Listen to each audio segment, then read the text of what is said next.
இது போன்ற வீடியோக்களை தொடர்ந்து கேட்க சேனலை சப்ஸ்கிரைப் செய்து பெல் பட்டனை ஆலில் போட்டுக்கொள்ளவும். அத்தியாயம் 1896. இனியாவுக்கு எந்த காயமும் ஏற்படவில்லை என்பதை உறுதிப்படுத்திக் கொண்டதும் ஜெயசமரன் நிம்மதி பெருமூச்சு விட்டான். ஏனெனில் இந்த பயணத்தில் இனியாவை பாதுகாப்பது அவனது பொறுப்பாக இருந்தது. அவளுக்கு ஏதாவது நடந்திருந்தால் அழியா புனிதமின் பிரிவிடம் அவன் எப்படி பதில் சொல்வது என்று அவனுக்கே தெரியாது. அந்த நேரத்தில் சிறிது தொலைவில் நின்றிருந்த அதிரவன் ஜெயசமரனை உக்கிரமான பார்வையுடன் பார்த்து, என்னாச்சு சமரா? இவ்வளவு நாள் மின்னல் உலகத்தில் இருந்ததால உன்னோட குரலை இழந்துட்டியா? சரி, குறைந்தபட்சம் இங்க வர்றதுக்காச்சும் உனக்கு தைரியம் இருந்துச்சே என்றா. இதற்கு பதிலாக ஜெயசமரன் அதிரவனை ஒரு கணம் பார்த்துவிட்டு அலட்சியமான குரலில், கையை உடைச்சதுக்கு அப்புறமும் உனக்கு புத்தி வரலையா? நாய்வாளை நிமிர்த்த முடியாதுன்னு யாரோ சொன்னது சரிதான் போல என்றா. அந்த வார்த்தைகள் அதிரவனின் கோபத்தை முழுமையாக தூண்டின. அவன் உடனே சத்தமாக, ஒன்னும் கவலைப்படாத சமரா, நீ எனக்கு பண்ணதுக்கு உனக்கு வட்டியோட திருப்பி தரேன். என்னோட ஒரு கைய உடைச்ச இல்லையா, அதுக்கு பதிலா உன்னோட உடம்ப 1000 துண்டுகளா வெட்டி இந்த கடல்ல இருக்கிற மீன்களுக்கு உணவா போடுறேன் என்றா. இதை கேட்ட ஜெயசமரனின் முகத்தில் ஒரு ஏழன புன்னகை மட்டும் தோன்றியது. அதை கண்ட 9 வாசல் பிரிவின் மூத்தவர் குரலை உயர்த்தி, சமரா, உன்னோட ஆணவம் இன்னும் குறையலையா? கொஞ்சம் சுத்தி பாரு. 7 மகா யோகிகள் இவ்வளவு நாளா இந்த தீவுல உனக்காக தான் காத்திருக்கோம். இப்ப நீயே இங்க வந்துட்ட. இனி உனக்கு என்ன ஆக போகுதுங்கிறத நினைச்சாலே எனக்கு சிரிப்பு தான் வருது என்றார். அவர் சொன்னதும் ஜெயசமரன் சுற்றிலும் பார்வையை சுழற்றினார். அந்த தீவில் உண்மையிலேயே 7 மகா யோகி வீரர்கள் இருப்பதை அவன் தெளிவாக கண்டான். அப்போது கருணாக பிரிவின் மூத்தவர் கனத்த குரலில், சமரா, எங்க கருணாக பிரிவு உனக்கு தேவையில்லாத தொந்தரவு கொடுக்க விரும்பல. அதனால நீ மின்னல் உலகத்திலிருந்து எடுத்த அந்த பொருளை எந்த நிபந்தனையும் இல்லாம என்கிட்ட கொடுத்துட்டா எங்க பிரிவு இங்க இருந்து அமைதியா போக தயாரா இருக்குது என்றார். அந்த வார்த்தைகளுக்கு ஜெயசமரன் பெருமூச்சுடன், மூத்த அக்னிவேதன் என் கூட இருந்ததை நீங்க பாக்கலையா? அவர் இருக்கும்போது என்ன மாதிரி ஒரு புதிய தலைமுறை வீரன் மின்னல் உலகத்தோட புதையலை எப்படி எடுக்க முடியும் என்று கேட்டார். இதை கேட்ட 9 வாசல் பிரிவின் மூத்தவர் கடுமையாக, இவங்கிட்ட பேசி எந்த பிரயோஜனமும் இல்ல. அதனால எவ்வளவு சீக்கிரம் முடியுமோ அவ்வளவு சீக்கிரம் இவனை புடிங்க. இவனை புடிச்சதுக்கு அப்புறம் இவன் கிட்ட இருந்து எப்படியாவது எங்களோட 9 வாசல் பிரிவு எல்லா தகவல்களையும் எடுத்துரும். தோழர்களே, நீங்க எல்லாரும் அந்த பொண்ணை பாத்துக்கோங்க. நானும் இன்னொரு மூத்தவரும் சேர்ந்து இந்த பையனை பிடிக்கிறோம். டேய் சமரா, இந்த தடவை நீ எங்க கிட்ட இருந்து எப்படி தப்பிக்கிறேன்னு நான் பார்த்தே ஆகணும்டா என்றார். அவர் இப்படி சொன்னதும் அந்த மூத்தவர் தனது உடலில் இருந்து மிகுந்த சக்தியை வெளிப்படுத்தியபடியே ஜெயசமரனை நோக்கி வேகமாக நகரத் தொடங்கினார். அதே நேரத்தில் 9 வாசல் பிரிவின் 2வது மூத்தவரும் அவருடன் முன்னேறினார். இதை கண்ட ஜெயசமரன் அவர்கள் இருவரும் தன்னை நோக்கி வருவதை அமைதியாக பார்த்துவிட்டு ஒரு பெருமூச்சை விட்டார். இந்த சம்பவம் சில காலத்திற்கு முன்பு நடந்திருந்தால் அவர்களை எதிர்கொள்வது அவனால் முடியாத ஒன்றாக இருந்திருக்கும். ஆனால் இப்போது அவன் முன்பை விட பல மடங்கு சக்தி வாய்ந்தவனாக மாறியிருந்தான். அந்த கணத்தில் ஜெயசமரனின் உடலிலிருந்து வெளிப்பட்ட பச்சை ஒளி மேலும் தீவிரமானது. அடுத்த நொடியில் அவனும் மின்னல் வேகத்தில் முன்னேறி வந்த மூத்தவர்களை எதிர்கொண்டான். பிறகு ஒரு நொடியில் அவன் 9 வாசல் பிரிவின் மூத்தவர்களில் ஒருவரின் முன் தோன்றினான். இதை பார்த்து அங்கிருந்த அனைவரும் திகைத்து போனார்கள். அப்போது அந்த மூத்தவர் ஜெயசமரனின் வேகம் தன்னை விட அதிகமாக இருப்பதை உடனே உணர்ந்தார். இருப்பினும் அவர் தன்னை சுதாரித்துக் கொண்டு, இவன் சாவ தேடி வரானா என்றார். உடனே அவர் தனது கையில் சக்திகள் நிறைந்த ஒரு கூர்மையான வாளை வரவழைத்து ஜெயசமரனின் கழுத்தை நோக்கி ஒரு கொடிய தாக்குதலை தொடுத்தார். அந்த வாளில் மரண சக்திகள் நிறைந்திருந்ததால் அந்த தாக்குதலை தவிர்ப்பது மிகவும் கடினமாக தோன்றியது. ஆனால் அதை எதிர்கொண்ட ஜெயசமரனின் கண்களில் பச்சை ஒளி மின்னியது. அவன் அந்த தாக்குதலை தவிர்க்க முயலவில்லை. மாறாக தனது கையை நீட்டி அந்த சக்தி வாய்ந்த வாளை வெறும் கைகளால் தடுக்க முயன்றார். இதை கண்ட அந்த மூத்தவர் சிரித்தபடியே தன் தாக்குதலில் மேலும் அதிக சக்தியை செலுத்தினார். ஏனெனில் வாள் ஜெயசமரனின் கைகளில் பட்டதும் அவனது கை துண்டிக்கப்படும் என்று அந்த மூத்தவர் நம்பினார். ஆனால் அவருடைய வாளால் ஜெயசமரனின் கையை சேதப்படுத்த முடியவில்லை என்பதுடன் அவனது கைகள் இரும்பை போல உறுதியானவை என்பதை கண்டு அவர் அதிர்ச்சி அடைந்தார். பிறகு அடுத்த நொடியில் அந்த மூத்தவர் தனது வாளை பின்னால் இழுத்துக் கொண்டு அவசரமாக பின்வாங்க முயன்றார். ஆனால் வாள் அசையவே இல்லை. கலக்கமடைந்த முகத்துடன் அவர் ஜெயசமரனை பார்த்தபோது அவன் வெறும் கைகளால் அந்த வாளை இறுக்கமாக பிடித்திருந்தான். பின்னர் தனது மற்றொரு கையால் வாளை தாக்கி ஒரு வேகமான அசைவில் அந்த வலிமை மிக்க வாளை உடைத்துவிட்டு, உன்னோட வேகம் ரொம்ப கம்மியா இருக்கு என்றார். வாள் உடைந்த அடுத்த நொடியில் ஜெயசமரன் பச்சை ஒளியில் ஒளிரும் தனது கையால் இரக்கமின்றி ஒரு சக்தி வாய்ந்த தாக்குதலை மேற்கொண்டார். அந்த தாக்குதல் நேரடியாக அந்த மூத்தவரின் மார்பில் பட்டது. அது மிக வேகமாக நடந்ததால் அவருக்கு எதிர்வினையாற்ற நேரமே கிடைக்கவில்லை. உடனே அந்த மூத்தவர் வலியால் அலறிக்கொண்டு பின்னோக்கி தூக்கி எறியப்பட்டார். இந்த காட்சி அங்கிருந்த அனைவரையும் திகைக்க வைத்தது. ஆனால் ஜெயசமரனின் தாக்குதலால் அந்த மூத்தவர் பின்னோக்கி தள்ளப்பட்ட அதே தருணத்தில் ஜெயசமரனின் அருகே திடீரென ஒருவர் சத்தமாக, உனக்கு எவ்வளவு தைரியம் இருந்தா எங்க பிரிவையே தாக்குவேன், மரண உள்ளங்கை தாக்குதல் என்று கத்தினார். அந்த குரல் 9 வாயில் பிரிவின் மற்றொரு மூத்த வீரருடையது என்பதையும் அவரும் ஒரு மகாயோகி நிலையைச் சேர்ந்தவர் என்பதையும் ஜெயசமரன் உடனே உணர்ந்தார். பிறகு எந்த தயக்கமும் இல்லாமல் அந்த மூத்த வீரர் ஜெயசமரனை நோக்கி ஒரு கொடிய தாக்குதலை தொடுத்தார். அப்போது மரணத்தின் சக்திகளால் உருவாக்கப்பட்ட மிகவும் ஆபத்தான ஒரு உள்ளங்கை தாக்குதல் நேரடியாக அவனை நோக்கி வந்தது. இந்த முறை அந்த மூத்த வீரர் ஜெயசமரனை குறைத்து மதிப்பிடும் தவறை செய்யவில்லை. அதனால் தொடக்கத்திலேயே தனது மிக சக்தி வாய்ந்த தாக்குதலை அவர் பயன்படுத்தினார். மறுபுறம் அந்த சக்தி வாய்ந்த உள்ளங்கை தன்னை நோக்கி வருவதை ஜெயசமரன் தெளிவாக உணர்ந்தார். இருப்பினும் அவன் பதட்டமடையவில்லை. மாறாக தனது கைகளிலிருந்து அளவற்ற உள் சக்திகளை வெளிப்படுத்தி ஒரே ஒரு விரைவான அசைவில் அந்த தாக்குதலை தடுத்து நிறுத்தினார். பிறகு ஒரு நொடிக்கும் குறைவாக அந்த மூத்த வீரரின் சக்தி வாய்ந்த உள்ளங்கை அனைவரின் கண்களுக்கு முன்பாகவே சிதறி போனது. இந்த நேரத்தில் ஜெயசமரன் ஏற்கனவே ஒரு ஆரம்ப நிலை தெய்வீக தாந்திரிகனாக மாறியிருந்தார். மேலும் அவனது உள் சக்திகள் பண்டைய மின்னல் குறியீட்டின் சில சக்திகளுடன் கலந்திருந்தன. இதன் காரணமாக எந்த ஒரு ஆரம்ப நிலை மகா யோகியின் தாக்குதலையும் அவனால் எளிதாக தடுக்க முடிந்தது. இந்த காட்சியை பார்த்த அங்கிருந்த அனைவரின் முகபாவனைகளும் ஒரே நேரத்தில் மாறின. ஏனெனில் ஜெயசமரன் வந்ததும் இவ்வளவு பெரிய மாற்றம் நிகழும் என்று யாரும் எதிர்பார்க்கவில்லை. ஆனால் அந்த பார்வைகளை கவனிக்காமல் ஜெயசமரன் கருணாக பிரிவின் மூத்த வீரரின் முகபாவனை மாறுவதை கவனித்தார். அப்போது ஜெயசமரனை தாக்க தயாராக இருந்த அந்த மூத்த வீரர் மற்ற 2 மூத்த வீரர்களின் நிலையை பார்த்ததும் காற்றிலேயே திடீரென்று நின்று விட்டார்.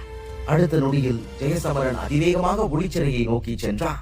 அங்கு தனது முஷ்டியை இறுக்கமாக பிடித்து அந்த ஒளிகளின் மீது ஒரு சக்தி வாய்ந்த தாக்குதலை அவன் தொடுத்தார். அந்த தாக்குதலின் போது ஜெயசமரனின் கைகளில் 3 நாகமுத்திரைகள் ஒளிரத் தொடங்கின. அவற்றில் இப்போது ஒரு மங்கலான வெள்ளி நிற ஒளியும் கலந்திருந்தது. இதனால் அந்த முத்திரைகளின் சக்தி முன்பை விட பல மடங்கு ஆபத்தானதாக மாறியது. பிறகு கண்ணிமைக்கும் நேரத்தில் அந்த முஷ்டி ஒளிகளை தாக்கியது. உடனே சிறை முழுவதும் விரிசல்கள் தோன்றின. அந்த விரிசல்கள் வேகமாக பெரிதாகி விரைவில் கட்டுப்படுத்த முடியாத நிலையை அடைந்தன. இறுதியில் அந்த ஒளிச்சிறை முற்றிலும் அழிந்தது. இதை கண்டு குன்றின் மீது அமர்ந்திருந்த தாரிக் முகத்தில் ஆச்சரியத்துடன், இந்த 2 மாசத்துல இவன் ரொம்ப சக்தி வாய்ந்தவனா மாறிட்ட மாதிரி தெரியுது என்றார். அந்த கணத்தில் அவனுக்கே ஜெயசமரனால் ஒரு சிறிய அச்சுறுத்தல் தோன்றியது. ஆனால் விரைவில் அவன் முகத்தில் ஒரு லேசான புன்னகை விரிந்து, இது உண்மையிலேயே ரொம்ப சுவாரஸ்யமா இருக்க போகுது என்றார். அப்போது தாரிக்கின் கண்கள் அவனையும் அவனது 2 தோழர்களையும் இரக்கமின்றி பார்த்து கொண்டிருந்த ஜெயசமரனின் கண்களுடன் நேரடியாக சந்தித்தன. அந்த 2 பார்வைகளும் மோதிய கணத்தில் ஒருவரை ஒருவர் அழித்துவிட வேண்டும் என்ற கொலைவெறி இருவரின் கண்களிலும் தெளிவாக பிரதிபலித்தது. அந்த தருணத்தில் அந்த தீவின் சூழ்நிலை விசித்திரமான அமைதியுடன் கனத்து போனது. ஜெயசமரன் அனைவரின் முன்னிலையிலேயே தனது அதிகரித்த சக்தியை வெளிப்படுத்தியதால் அங்கிருந்த பலர் அவனை ஆச்சரியத்துடன் பார்த்துக் கொண்டிருந்தனர். அதே சமயம் அதிரவன் கோபத்தில் பற்களை கடித்துக் கொண்டே, மறுபடியும் அவனுக்கு அதிர்ஷ்டம் கை கொடுத்திருக்குது. அந்த மின்னல் உலகத்துல இவனை இவ்வளவு சக்தி வாய்ந்தவனா மாத்த ஏதோ உன்னை இவன் கண்டுபிடிச்சிருக்கணும் என்றார். இதற்கிடையில் சிறையிலிருந்து விடுவிக்கப்பட்ட உடனே இனியா விரைவாக ஜெயசமரனிடம் வந்தாள். அவள் வந்ததும் குன்றின் மேல் நின்று கொண்டிருந்த தாரிக்கையும் அவனது தோழர்களையும் கொலைவெறியுடன் பார்த்தாள். பிறகு அந்த திசையை சுட்டி காட்டியபடியே இனியா, சமரண்ணா, இதுக்கெல்லாம் காரணம் இந்த 3 பேரும் தான். நான் நிலவரையிலிருந்து வெளியே வந்ததுக்கு அப்புறம் உங்களுக்காக அமைதியா காத்திருந்தேன். ஆனா இவனுங்க 3 பேரும் அங்க வந்து என்ன புடிச்சு இங்க கொண்டு வந்துட்டானுங்க என்றாள். இதை கேட்ட ஜெயசமரன் தனது முஷ்டியை மெதுவாக இறுக்கி பிடித்துக் கொண்டார். பின்னர் குன்றின் மீது நின்றிருந்த அந்த மூவரையும் பார்த்து, உண்மையிலேயே நீங்க இங்க வந்தது ரொம்ப நல்லது. நான் கூட உங்களை தேடி கஷ்டப்படணுமோன்னு பயந்துட்டு இருந்தேன் என்றார். அவனது வார்த்தைகளை கேட்ட தாரிக் சிரித்தபடியே, மின்னல் உலகத்தால நீ பெருசா பயனடைஞ்சிருக்கேன்னு தெரியுது. உன்னோட ஆணவமும் அதோட சேர்ந்து வளர்ந்துருக்குது. ஆனா நீ இவ்வளவு சந்தோஷப்பட வேண்டியது இல்ல சமரா. உன்னோட பணத்தை கிழக்கு பகுதிக்கு அனுப்பதான் நாங்க இங்க வந்திருக்கோம். அங்க யாவர் பிரிவு உன்னோட பணத்துக்காக ரொம்ப ஆவலா காத்திருப்பாங்க என்றார். இதற்கு ஜெயசமரன் ஒரு நீண்ட பெருமூச்சு விட்டு, நீங்க ஏதோ ரொம்ப சக்தி வாய்ந்த வீரர்கள் மாதிரி பேசிட்டு இருக்கீங்க. ஆனா உண்மையில என்னோட பணத்தை கிழக்கு பகுதிக்கு அனுப்புற தகுதி உங்க 3 பேருக்குமே இல்ல. முதல்ல உங்களை பத்தி கொஞ்சம் யோசிங்க, அதுக்கப்புறம் மத்தத பத்தி பேசுங்க என்றார். அதன் பின் ஜெயசமரன் 9 வாசல் பிரிவினரையும் கருணாக பிரிவினரையும் நோக்கி தனது பார்வையை திருப்பி, எல்லாரும் நான் சொல்றத கவனமா கேட்டுக்கோங்க. இந்த 3 பேருக்கும் எனக்கும் தனிப்பட்ட பகை இருக்குது. இவங்க 3 பேரையும் கொல்லாம நான் ஓய மாட்டேன். அதனால நீங்க யாராவது இன்னைக்கு என்னோட வழியில வந்தா ரொம்ப எச்சரிக்கையா இருந்துக்கோங்க. நான் உங்களை ஒரு நாள் மன்னிக்க மாட்டேன். அதையும் மீறி என்னோட வழியில வந்தா அதுக்கான மிகப்பெரிய விலையை நீங்க கொடுக்க வேண்டியிருக்கும். அதனால அமைதியா ஒதுங்கி நின்று வேடிக்கை மட்டும் பாருங்க என்றார். அவனது வார்த்தைகளை கேட்ட லியானாவின் முகத்தில் ஒரு லேசான கவலை தோன்றியது. ஆனால் அவளுக்கு பக்கத்தில் நின்ற அதிரவன் கோபத்துடன், ஏய் சமரா, நீ உன்னை யாருன்னு நினைச்சு இப்படி எல்லாம் பேசிட்டு இருக்க? கொஞ்சம் சக்தி வந்ததும் எங்க 9 வாசல் பிரிவினரையே மிரட்டலாம்னு நினைக்கிறியா? மூத்தோர்களே, எந்த ஒரு தயக்கமும் வேண்டாம், இவனை இங்கேயே முடிச்சிருங்க என்று கத்தினார். அதிரவன் இதை சொன்னதும் அவனது முந்தைய தாக்குதலால் ஏற்கனவே கடும் கோபத்தில் இருந்த 9 வாயில் பிரிவின் 2 மூத்தவர்களும் பற்களை கடித்தபடியே வேகமாக முன்னேற தொடங்கினர். ஏனெனில் எல்லோர் முன்னிலையிலும் தங்களின் இழந்த மரியாதையை மீட்டெடுக்க வேண்டிய நேரம் இதுதான் என்பது அவர்களின் முகபாவனைகளில் தெளிவாக தெரிந்தது. இதை கண்ட ஜெயசமரன் மெதுவாக தலையசைத்து ஒரு ஆழமான மூச்சை இழுத்துக்கொண்டு இனியாவை பார்த்து அமைதியாக, இனியா, கொஞ்சம் பின்னாடி போ. இந்த கிழவனுங்க என்ன சொன்னாலும் கேட்க மாட்டானுங்க போல என்றார். அதற்கு இனியா லேசான கவலையுடன், சமரணா, கொஞ்சம் கவனமா இருங்க. உங்களுக்கு ஜீவ மரண வாயில் கவசம் வேணுமா என்று கேட்டார். அதற்கு ஜெயசமரன் அந்த கவசத்தை வேண்டாம் என்று மறுத்துவிட்டு தனது முஷ்டியை இறுக பிடித்தபடியே திடீரென ஒரு பிரகாசமான பொருளை வெளியே எடுத்தார். அந்த பொருள் வெளிப்பட்ட அதே கணம் வானம் இடியுடன் முழங்கியது. அதை உற்று பார்க்கும் போது அது மின்னல் மன்னனின் கோல் என்பதை அனைவரும் உணர்ந்தனர். அதே நேரத்தில் அந்த கோல் அளவிட முடியாத சக்தி கொண்ட ஜீவ மரண வாயில் கவசத்திற்கு எவ்விதத்திலும் குறையாதது. இதை கண்டதும் தீவில் இருந்த பலரின் கண்களில் பேராசை மின்னியது. அப்போது 9 வாயில் பிரிவின் ஒரு மூத்தவர் கோபத்துடன், இந்த பையனை உயிரோட விடாதீங்க என்று கத்தினார். ஜெயசமரன் அந்த கோலை எப்படி பெற்றான் என்பதையும் அவன் இப்போது முன்பை விட பல மடங்கு சக்தி வாய்ந்தவனாக மாறி இருக்கிறான் என்பதையும் அவர்கள் நன்றாகவே அறிந்திருந்தனர். அதனால் அவனது கைகளில் இருக்கும் அந்த கோல் இப்போது அவர்களுக்கு மிகப்பெரிய அபாயமாக மாறியிருந்தது. அந்த வார்த்தைகளுக்கு பிறகு 2 மூத்தவர்களும் தங்கள் முஷ்டிகளை இறுக்கி பிடித்தனர். உடனே அவர்களின் கைகளில் அந்த வாள்களிலிருந்து வெளிப்பட்ட சக்தியே அவை அரிய புதையல்கள் என்பதை அனைவருக்கும் உணர்த்தியது. பிறகு அடுத்த கணமே அவர்கள் தங்கள் உடலில் இருந்த சக்தியை முழுமையாக வாள்களில் நிரப்பி வேகமாக ஜெயசமரனை தாக்கினர். ஆனால் அந்த கொடிய தாக்குதல்களுடன் மோதிய போதும் மின்னல் மன்னனின் கோல் ஒரு அங்குலம் கூட அசையவில்லை. அப்போது ஜெயசமரன் இரக்கமற்ற குரலில், இந்த கோலுக்கு இவ்வளவு ஆசைப்படுறீங்கன்னா இதோட உண்மையான சக்திக்கு நீங்க 2 பேருமே முதல்ல பலியாகுங்க என்றார். அதே நேரத்தில் அவன் அந்த கோலில் மின்னலை நிரப்ப தொடங்கினான். உடனே அதன் அபாயம் பல மடங்கு அதிகரித்தது. ஏனெனில் அந்த கோல் பண்டைய மின்னல் குறியீட்டால் உருவாக்கப்பட்டது. இப்போது அந்த குறியீடு ஜெயசமரனிடம் இருந்ததால் அவனால் அதன் முழு சக்தியையும் வெளிப்படுத்த முடிந்தது. அடுத்த கணமே அந்த கோலில் பொறிக்கப்பட்டிருந்த மின்னல் குறியீடுகள் ஒளிரத் தொடங்கி அந்த கோல் உயிர் பெற்றது போல தோன்றியது. பின்னர் ஜெயசமரன் 2 வாள்களையும் பின்னுக்கு தள்ளி அந்த கோலால் ஒரு சக்தி வாய்ந்த தாக்குதலை தொடுத்தார். உடனே மின்னல்கள் அந்த பகுதி முழுவதும் பரவியது. பிறகு கண்ணிமைக்கும் நேரத்தில் அந்த மின்னல் மோதலால் 2 வாள்களும் சிதறி அழிந்தன. அந்த காட்சி பார்க்கவே பயங்கரமாக இருந்தது. அதைத் தொடர்ந்து மின்னல்கள் ஒன்று திரண்டு வேகமாக அந்த 2 மூத்தவர்களை நோக்கி பாய்ந்தது. அது கடந்து சென்ற இடமெல்லாம் மங்கலாக மாறியது. இந்த அபாயகரமான மின்னல் தாக்குதலை கண்டதும் அந்த 2 மூத்தவர்களின் முகங்களில் இருந்த நிறம் ஒரே கணத்தில் வெளிரி போனது. அத்தியாயம் 1897. அபாயகரமான மின்னல் தாக்குதலை கண்டதும் அந்த 2 மூத்தவர்களின் முகங்களில் இருந்த நிறம் ஒரே நேரத்தில் வெளிரி போனது. அவர்கள் உடனடியாக தங்கள் முழு சக்தியையும் வெளிப்படுத்தினர். பிறகு அந்த சக்திகளை ஒன்றாக சேர்த்து தங்களுக்கு முன்பாக ஒரு சக்தி வாய்ந்த கவசத்தை உருவாக்கினர். அந்த கவசத்தின் மீது மின்னல் தாக்கியதும் ஒரு கூர்மையான சத்தம் தீவு முழுவதும் எதிரொலித்தது. அதைத் தொடர்ந்து அபாயகரமான சக்தி அலைகள் சுற்றிலும் பரவின. ஆனால் அனைவரின் கண் முன்பே அந்த வலிமையான கவசம் கூட விரிசல் விட்டு மெதுவாக சிதற தொடங்கியது. அதனுடன் 2 மூத்தவர்களும் வெகு தூரம் பின்னால் தூக்கி எறியப்பட்டனர். அப்போது அவர்களின் நிலைமை மிக மோசமாக இருந்தது. அவர்களை பாதுகாத்த கவசங்களும் முற்றிலும் அழிந்திருந்தன.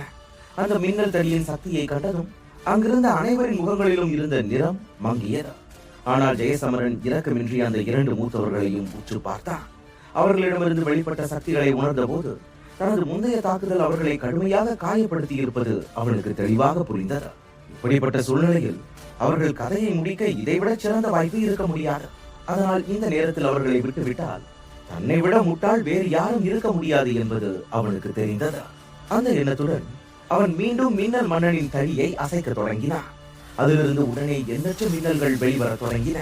ஆனால் திடீரென அந்த மின்னல்கள் ஜெயசமரனின் நெற்றிக்குள் புகுந்தன. அங்கே அவை விசித்திரமான குறியீடுகளாக மாறின. பிறகு அந்த குறியீடுகள் ஒன்றோடு ஒன்று இணைந்து ஒரு கண் போன்ற வடிவத்தை உருவாக்கின.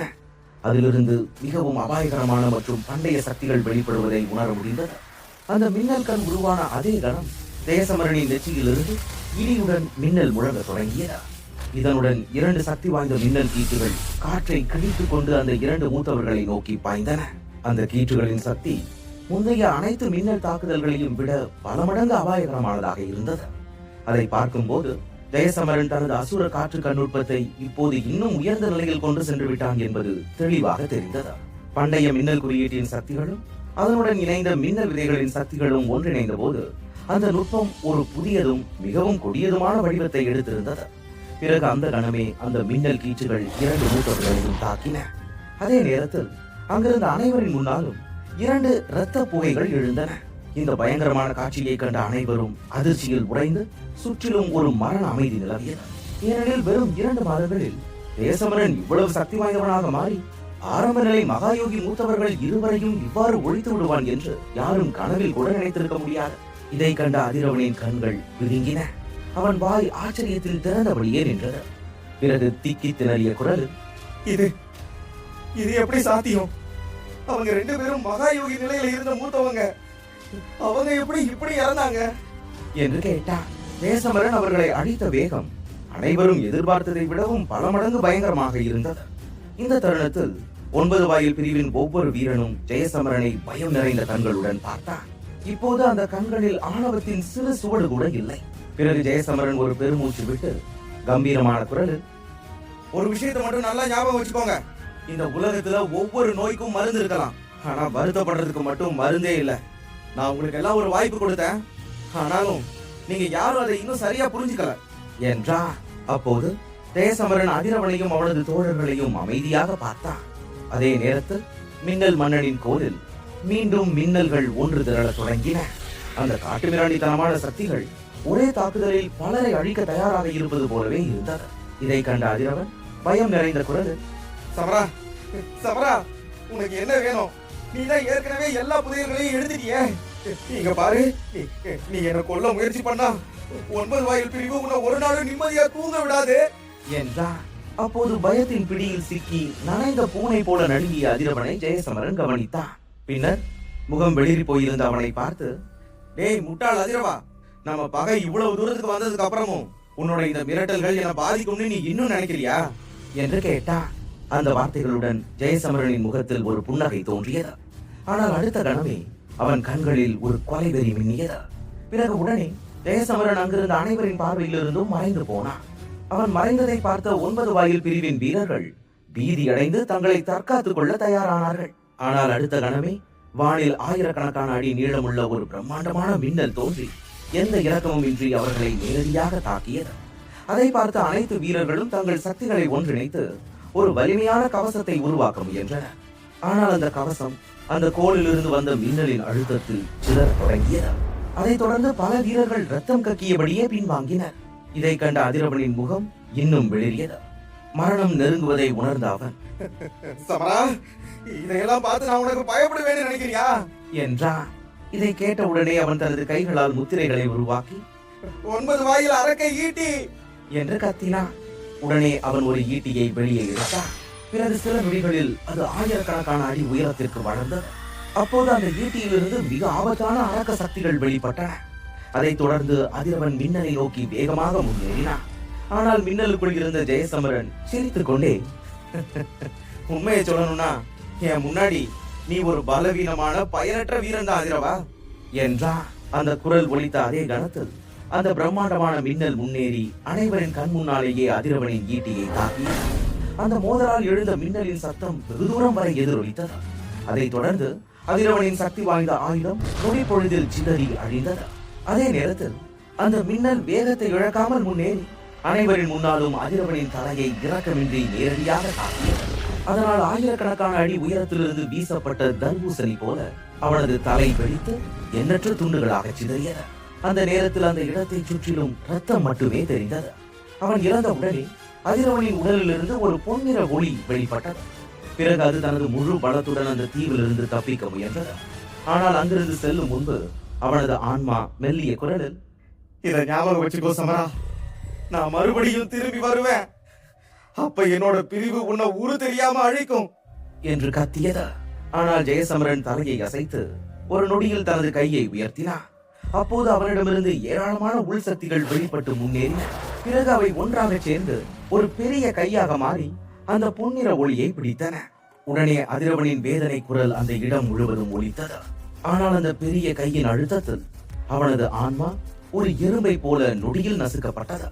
அந்த அலறல் ஒளியை கேட்ட மின்னல் தீவில் இருந்த அனைவரும் மின்னலுக்குள் நின்ற அந்த இரக்கமற்ற ஜெயசமரனை உறைந்த பார்வையுடன் பார்த்தனர்.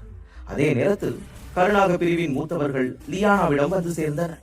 அப்போது அவர்கள் அனைவரின் முகங்களிலும் பீதி தெளிவாக தெரிந்தது. ஜெயசமரன் அந்த தீவில் செய்த இரக்கமற்ற படுகொலை அனைவரின் ஆன்மாவையும் ஒரு கணம் நடுங்கச் செய்திருந்தது. பின்னர் ஜெயசமரன் லியானாவை பார்த்து, கருணாக பிரிவும் என்னோட விஷயங்கள்ல தலையிட விரும்புதா என்று கேட்டார். இதை கேட்ட லியானா அமைதியுடன் இருந்த அவனது முகத்தையே உற்று பார்த்தாள். அதை பார்க்கும்போது சில கணங்களுக்கு முன்பு நடந்த மூத்த மகா யோகிகளின் மரணங்களுக்கும் இப்போது அவள் முன்னால் நின்றிருக்கும் இந்த இளைஞனுக்கும் எந்த சம்பந்தமும் இல்லாதது போலவே அவளுக்கு தோன்றியது. அந்த உணர்வு அவளது இதயத்தை நடுங்கச் செய்தது. அதே நேரத்தில் கருணாக பிரிவு தாக்கினால் ஜெயசமரன் அவர்களை ஒழித்துவிட தயங்க மாட்டான் என்பதும் அவளுக்கு தெளிவாக தெரிந்தது. உடனே லியானா முன்னே வந்து சத்தமாக, கருணாக பிரிவு உறுப்பினர்களே, கொஞ்சம் இங்கே நில்லுங்க. சமரா, இதுக்கு முன்னாடி நடந்ததுக்காக நாங்க உன்கிட்ட மன்னிப்பு கேட்டுக்கிறோம். இனி எங்க கருணாக பிரிவுக்கு உன் கூட எந்த விரோதமும் இல்ல என்றாள். அவள் இதை சொன்னதும் அவளுக்கு அருகில் நின்றிருந்த மூத்தவரின் முகத்தில் இருந்த நிறம் மாறியது. ஜெயசமரன் ஒரு பெரும் அச்சுறுத்தலாக இருப்பது அவருக்கு தெளிவாக தெரிந்தாலும் ஜெயசமரனிடமிருந்து அந்த புதையலை எப்படியாவது கைப்பற்ற வேண்டும் என்ற உத்தரவுகளும் அவர்களுக்கு வந்திருந்தன. அதனால் அவர் கலங்கிய கண்களுடன் லியானாவை பார்த்தார். உடனே லியானா அவரை பார்த்து மெல்லிய குரலில், இந்த விஷயத்தை நான் உயரதிகாரிகள் கிட்ட கொண்டு போறேன். சமரனை எதிர்கொள்ள இங்க இருக்கிற கருணாக பிரிவு வீரர்கள் பத்தாதுன்னு நான் உங்களுக்கு புரிய வைக்கிறேன். நிலம் அப்படி இருக்கும்போது தேவையில்லாம வீரர்களை தியாகம் பண்றதுல எந்த அர்த்தமும் இல்லை என்றாள். இதை கேட்ட அந்த மூத்தவர் சிறிது தயக்கத்துடன், ஆனால் லியானா, நாம விரும்பினா தொண்டைமான் பிரிவோட அந்த 3 மகா யோகி வீரர்களையும் நம்ம கூட சேர்த்து அவனை தாக்கலாம் என்றார். அதற்கு லியானா ஒரு ஆழமான மூச்சை இழுத்து அமைதியாக அவருக்கு விளக்கி, என்ன நம்புங்க, அவன் கூட சண்டை போடுறதுல எந்த பயனும் இல்லை. ஏன்னா அவன் இன்னும் அவனோட துருப்பு சீட்டுகளை பயன்படுத்தவே இல்லை. அதுக்குள்ளேயே 2 மூத்த மகா யோகிகளும் ஒரு உச்ச மகா யோகி சக்தி கொண்டவனும் இறந்துட்டாங்க என்றாள். ஜெயசமரனிடமிருந்து வெளிப்படும் பெரும் அபாயத்தை லியானா தனது உள்ளுணர்வில் தெளிவாக உணர்ந்திருந்தாள். அதனால் அவள் இப்போது வேறு யாருடைய ஆலோசனையையும் கேட்க தயாராக இல்லை. இதை கண்ட மூத்தவரும் இறுதியில் தயக்கத்துடன் அவளது முடிவை ஏற்றுக்கொண்டார். பின்னர் ஜெயசமரன் லியானாவை பார்த்து, அப்படின்னா இதுவரைக்கும் நமக்குள்ள இருந்த எல்லா பிரச்சனைகளையும் மறந்துட்டு ஒரு புதிய தொடக்கத்தை ஏற்படுத்துவோம் என்றார். கருணாக பிரிவை பற்றி ஜெயசமரனுக்கு பெரிதாக கவலை இல்லை. ஆனால் தொண்டைமான் பிரிவின் அந்த 3 வீரர்களை சமாளிப்பது எளிதான காரியம் அல்ல என்பது அவனுக்கு தெரிந்தது. ஏனெனில் அவர்களின் உடல்கள் அசாதாரணமான வலிமை கொண்டவையாக இருந்தன. அதைவிடவும் அவர்களிடமிருந்து ஒரு விசித்திரமான சக்தி வெளிப்படுவதை ஜெயசமரன் உணர்ந்தார். அந்த உணர்வுடன் அவன் தாழ்ந்த குரலில், உங்க உடம்புகள்ல ஏதோ ஒண்ணு ரொம்ப விசித்திரமா இருக்கு. அது இருளின் அடிமைகளா இருக்கிறதோட விளைவுன்னு நினைக்கிறேன், அப்படிதானே என்று கேட்டார். ஜெயசமரனின் வார்த்தைகளை கேட்டதும் அந்த மூவரின் முகங்களில் இருந்த புன்னகை முற்றிலும் மறைந்தது. அதை பார்க்கும்போது அவன் சொன்னது அவர்களை ஆழமாக உலுக்கியது என்பது அதிலிருந்து தெளிவாக தெரிந்தது. அந்த நேரத்தில் தாரிக் அருகில் நின்ற நிழவன் தனது முஷ்டிகளை இறுக பிடித்தான். அப்போது அவனது கைகளில் விசித்திரமான கருப்பு சக்திகள் மெதுவாக குவிய தொடங்கின. பிறகு தாரிக் தனது முகத்தில் ஒரு மர்மமான புன்னகையுடன், நீ என்ன சொன்ன? இருளின் அடிமைகளா? அப்படின்னா என்ன என்று கேட்டான். ஆனால் ஜெயசமரன் கண்ணிமைக்காமல் அவர்களை உற்று பார்த்து கொண்டிருந்தான். அந்த நேரத்தில் அவனது கண்களில் ஒரு மங்கலான மின்னலும் அதே நேரத்தில் மங்கலான கருப்பு ஒளியும் தோன்றின. அதை வேறு யாராலும் புரிந்து கொள்ள முடியவில்லை. தாரிக்கையும் மற்ற இருவரையும் சந்தித்த நொடியிலிருந்தே ஜெயசமரனுக்குள் ஒரு விசித்திரமான அமைதியின்மை உருவானது. முதலில் அவர்கள் தொண்டைமான் பிரிவை சேர்ந்தவர்கள் என்பதால் தான் அப்படி தோன்றுகிறது என்று அவன் நினைத்தான். ஆனால் மீண்டும் மீண்டும் அவர்களை எதிர்கொண்ட போது அந்த உணர்வு மேலும் வலுவடைந்தது. இப்போது அந்த அமைதியின்மை அவனுடையது அல்ல, அவனது உடலில் இருக்கும் பண்டைய குறியீடுகளுக்கு சொந்தமானது என்பதை ஜெயசமரன் புரிந்து கொண்டான். அந்த பண்டைய குறியீடுகளின் உள்ளத்தில் ஒரே ஒரு விஷயம் மட்டுமே இத்தகைய உணர்வை தூண்ட முடியும். அதுதான் ஒரு வெறுப்பு உணர்வு. அது இருளின் அடிமைகளை நெருங்கும் போதெல்லாம் அவைகளின் அமைதியின்மை அதிகரிக்கும். இந்த உண்மை புரிந்ததும் ஜெயசமரன் ஆச்சரியம் அடைந்தான். ஆனால் தாரிக் மற்றும் மற்ற இருவருக்கும் இருளின் அடிமைகளுடன் என்ன தொடர்பு இருக்கிறது என்பதை அவனால் இன்னும் புரிந்து கொள்ள முடியவில்லை. ஏனெனில் வெளிப்படையாக பார்க்கும்போது அவர்கள் மூவரும் மனிதர்களைப் போலவே இருந்தனர். ஒருவேளை அவர்கள் இருளின் அடிமைகளுடன் தொடர்புடைய ஏதோ ஒன்றை தங்களுடன் வைத்திருக்கலாம், அல்லது அவர்கள் மூவருமே மனித வடிவில் மறைந்திருக்கும் இருளின் அடிமைகளாக இருக்கலாம். அவனுக்கு அந்த மற்றொரு பண்டைய குறியீடு கிடைக்கவில்லை என்றால் இந்த உண்மையை ஜெயசமரன் ஒருபோதும் கண்டுபிடித்திருக்க மாட்டான். அந்த எண்ணத்துடன் ஜெயசமரன் ஒரு ஆழமான மூச்சை இழுத்து தாரிக் மற்றும் மற்ற இருவரையும் பார்த்து, இருளின் அடிமைகள் மனித உருவம் எடுத்து நம்ம கூடவே கலந்துட்டா அவங்களை அடையாளம் கண்டுபிடிக்கிறது நாளுக்கு நாள் ரொம்ப கஷ்டமாயிட்டே வருது என்றான். அந்த கணத்தில் தாரிக்கின் முகத்தில் ஒரு விசித்திரமான சிரிப்பு தோன்றியது. அதனுடன் அவன், இதெல்லாம் பேசிட்டு நீ இங்க இருந்து உயிரோட போவேன்னு நினைச்சா அது உன்னோட பெரிய தப்பு. இன்னைக்கு இந்த தீவிலேயே உன்னோட வாழ்க்கை முடிய போகுது என்றான். அதை கேட்ட ஜெயசமரன் லேசாக புன்னகைத்து, ஓ இதுதான் விஷயமா? இதுவரைக்கும் எனக்கு ஒரு சந்தேகம் தான் இருந்துச்சு, ஆனா இப்ப உறுதியாயிடுச்சு என்றான். இப்போது ஜெயசமரனுக்கு அவனது யூகம் முற்றிலும் சரியானது என்பதில் எந்த சந்தேகமும் இல்லை. தாரிக்கும் அவனுடன் இருந்த மற்ற இருவரும் நிச்சயமாக இருளின் அடிமைகளுடன் ஏதோ ஒரு வகையில் தொடர்புடையவர்கள் என்பதும் அவனுக்கு தெளிவானது. அதே நேரத்தில் இந்த மூவரையும் இன்றே ஒழித்து விட்டால் இருளின் அடிமைகளை பற்றிய சில பயனுள்ள தகவல்களை பெற முடியும் என்பதை ஜெயசமரன் புரிந்து கொண்டான். ஆனால் மூவரையும் ஒரே நேரத்தில் தனியாக எதிர்கொள்வது புத்திசாலித்தனமான செயல் அல்ல என்பது அவனுக்கு தெரியும். இருந்தாலும் அவனிடம் 2 பண்டைய குறியீடுகள் இருந்தன என்பதே அவனுக்குள் ஒரு நம்பிக்கையை உருவாக்கியது. அதைவிட முக்கியமாக இருளின் அடிமைகளிடமிருந்து எவ்வளவு காலம் ஓடிக்கொண்டே இருப்பது என்ற கேள்வியும் அவனது மனதில் எழுந்தது. அதனால் தன் வழியில் வரும் எல்லா இருளின் அடிமைகளையும் நேருக்கு நேர் எதிர்த்து அழித்து விடுவதே சிறந்த வழி என்று அவன் முடிவு செய்தான். அந்த நேரத்தில் புயல் மின்னல் தீவில் இருந்த மற்ற அனைவரும் இந்த உரையாடலை கேட்டு திகைத்து நின்றனர். அப்போது அவர்கள் பேசிக் கொண்டிருந்தது என்னவென்று யாருக்கும் சரியாக புரியவில்லை. ஏனெனில் ஜெயசமரனை தவிர இருளின் அடிமைகள் பற்றிய உண்மை மிகச் சிலருக்கே தெரிந்திருந்தது. அப்போது இனியா கலக்கமான முகத்துடன் ஏதோ ஒன்றை உள்ளுணர்வாக உணர்ந்தவளாக, சமரணனா, இந்த 3 பேரும் ஆரம்பத்திலிருந்தே எனக்கு கொஞ்சம் விசித்திரமா தான் தெரிஞ்சானுங்க. ஆனா இப்ப உண்மையிலேயே இவனுங்க சாதாரண மனிதர்கள் இல்லைன்னு நான் உறுதியா நம்புறேன் என்றாள். அவள் சொன்னதை கேட்ட ஜெயசமரன் அமைதியாக தலையசைத்து, இனியா, இந்த விஷயத்துல நீ தலையிட வேண்டாம், இந்த 3 பேரையும் நான் தனியாவே சமாளிச்சுக்கிறேன் என்றான். அத்தியாயம் 1898. ஜெயசமரனின் வார்த்தைகளை கேட்ட இனியா சிறிது தயக்கத்துடன் தலையசைத்தாள். அவனுடைய சக்தி முன்பை விட பல மடங்கு உயர்ந்திருப்பதை அவளால் தெளிவாக உணர முடிந்தது. தாரிக்கும் அவனது தோழர்களும் மிகவும் சக்தி வாய்ந்தவர்கள்தான். ஆனால் அவர்களை பார்த்து அஞ்சி நடுங்கும் சாதாரண வீரன் ஜெயசமரன் அல்ல என்பதும் அவளுக்கு தெரிந்திருந்தது. அந்த நேரத்தில் சிறிது தொலைவில் நின்றிருந்த நிழவன் முகத்தில் ஒரு விசித்திரமான சிரிப்புடன் ஜெயசமரனை பார்த்து, எங்க 3 பேரையும் உன்னால தனியா சமாளிக்க முடியும்னு நினைக்கிறியா? ஒருவேளை நாங்க யாசின் மற்றும் மற்ற 2 இளவரசர்கள் மாதிரி பலவீனமானவங்கன்னு நினைச்சிட்டியோ என்று கேட்டான். அதற்கு மின்னல் மன்னனின் கோலை இறுக பிடித்தபடியே ஜெயசமரன் அமைதியான குரலில், சக்தியோட அளவுல நீங்க அவங்கள விட கொஞ்சம் வேறுபட்டவங்களா இருந்தாலும் உங்களோட முடிவும் அவங்களோட மாதிரி தான் இருக்கும் என்றான். இதை அவன் சொன்னதும் மெதுவாக முன்னேற தொடங்கினான். அப்போது அவனது உடலிலிருந்து வெளிப்பட்ட பச்சை நிற ஒளி ஒவ்வொரு நொடியிலும் தீவிரமடைந்தது. இதை கண்ட தாரிக் சிரித்துக் கொண்டே, இவன் இவ்வளவெல்லாம் பேசுவான்னு எனக்கு முன்னாடியே தெரிஞ்சிருந்தா இவனை பார்த்த அன்னைக்கே நான் கொண்டிருப்பேன். சரி, பரவாயில்ல, இவனே சாக இவ்வளவு ஆர்வமா இருக்கும்போது இவனை சீக்கிரம் குழி தோண்டி புதைச்சிடலாம் என்றான். கடந்த 2 மாதங்களில் ஜெயசமரனின் சக்தி அபாரமாக வளர்ந்திருப்பதை தாரிக் உணர்ந்திருந்தான். அதனால் மூவரும் ஒன்று சேர்ந்து தாக்கினாலும் அது தவறான முடிவு அல்ல என்று அவன் கருதினான். அதே நேரத்தில் தனது இலக்கை அடைய தாரிக் எந்த எல்லைக்கும் செல்ல தயங்கவில்லை. அவன் பேச்சை கேட்ட மித்திரனும் நிழவனும் புன்னகையுடன் தயாரானார்கள். மறுபுறம் ஜெயசமரன் முன்னேறியபடியே தனது உடலிலிருந்து அளவிட முடியாத அளவு உள் ஆற்றல்களையும் சக்திகளையும் வெளிப்படுத்த தொடங்கினார்.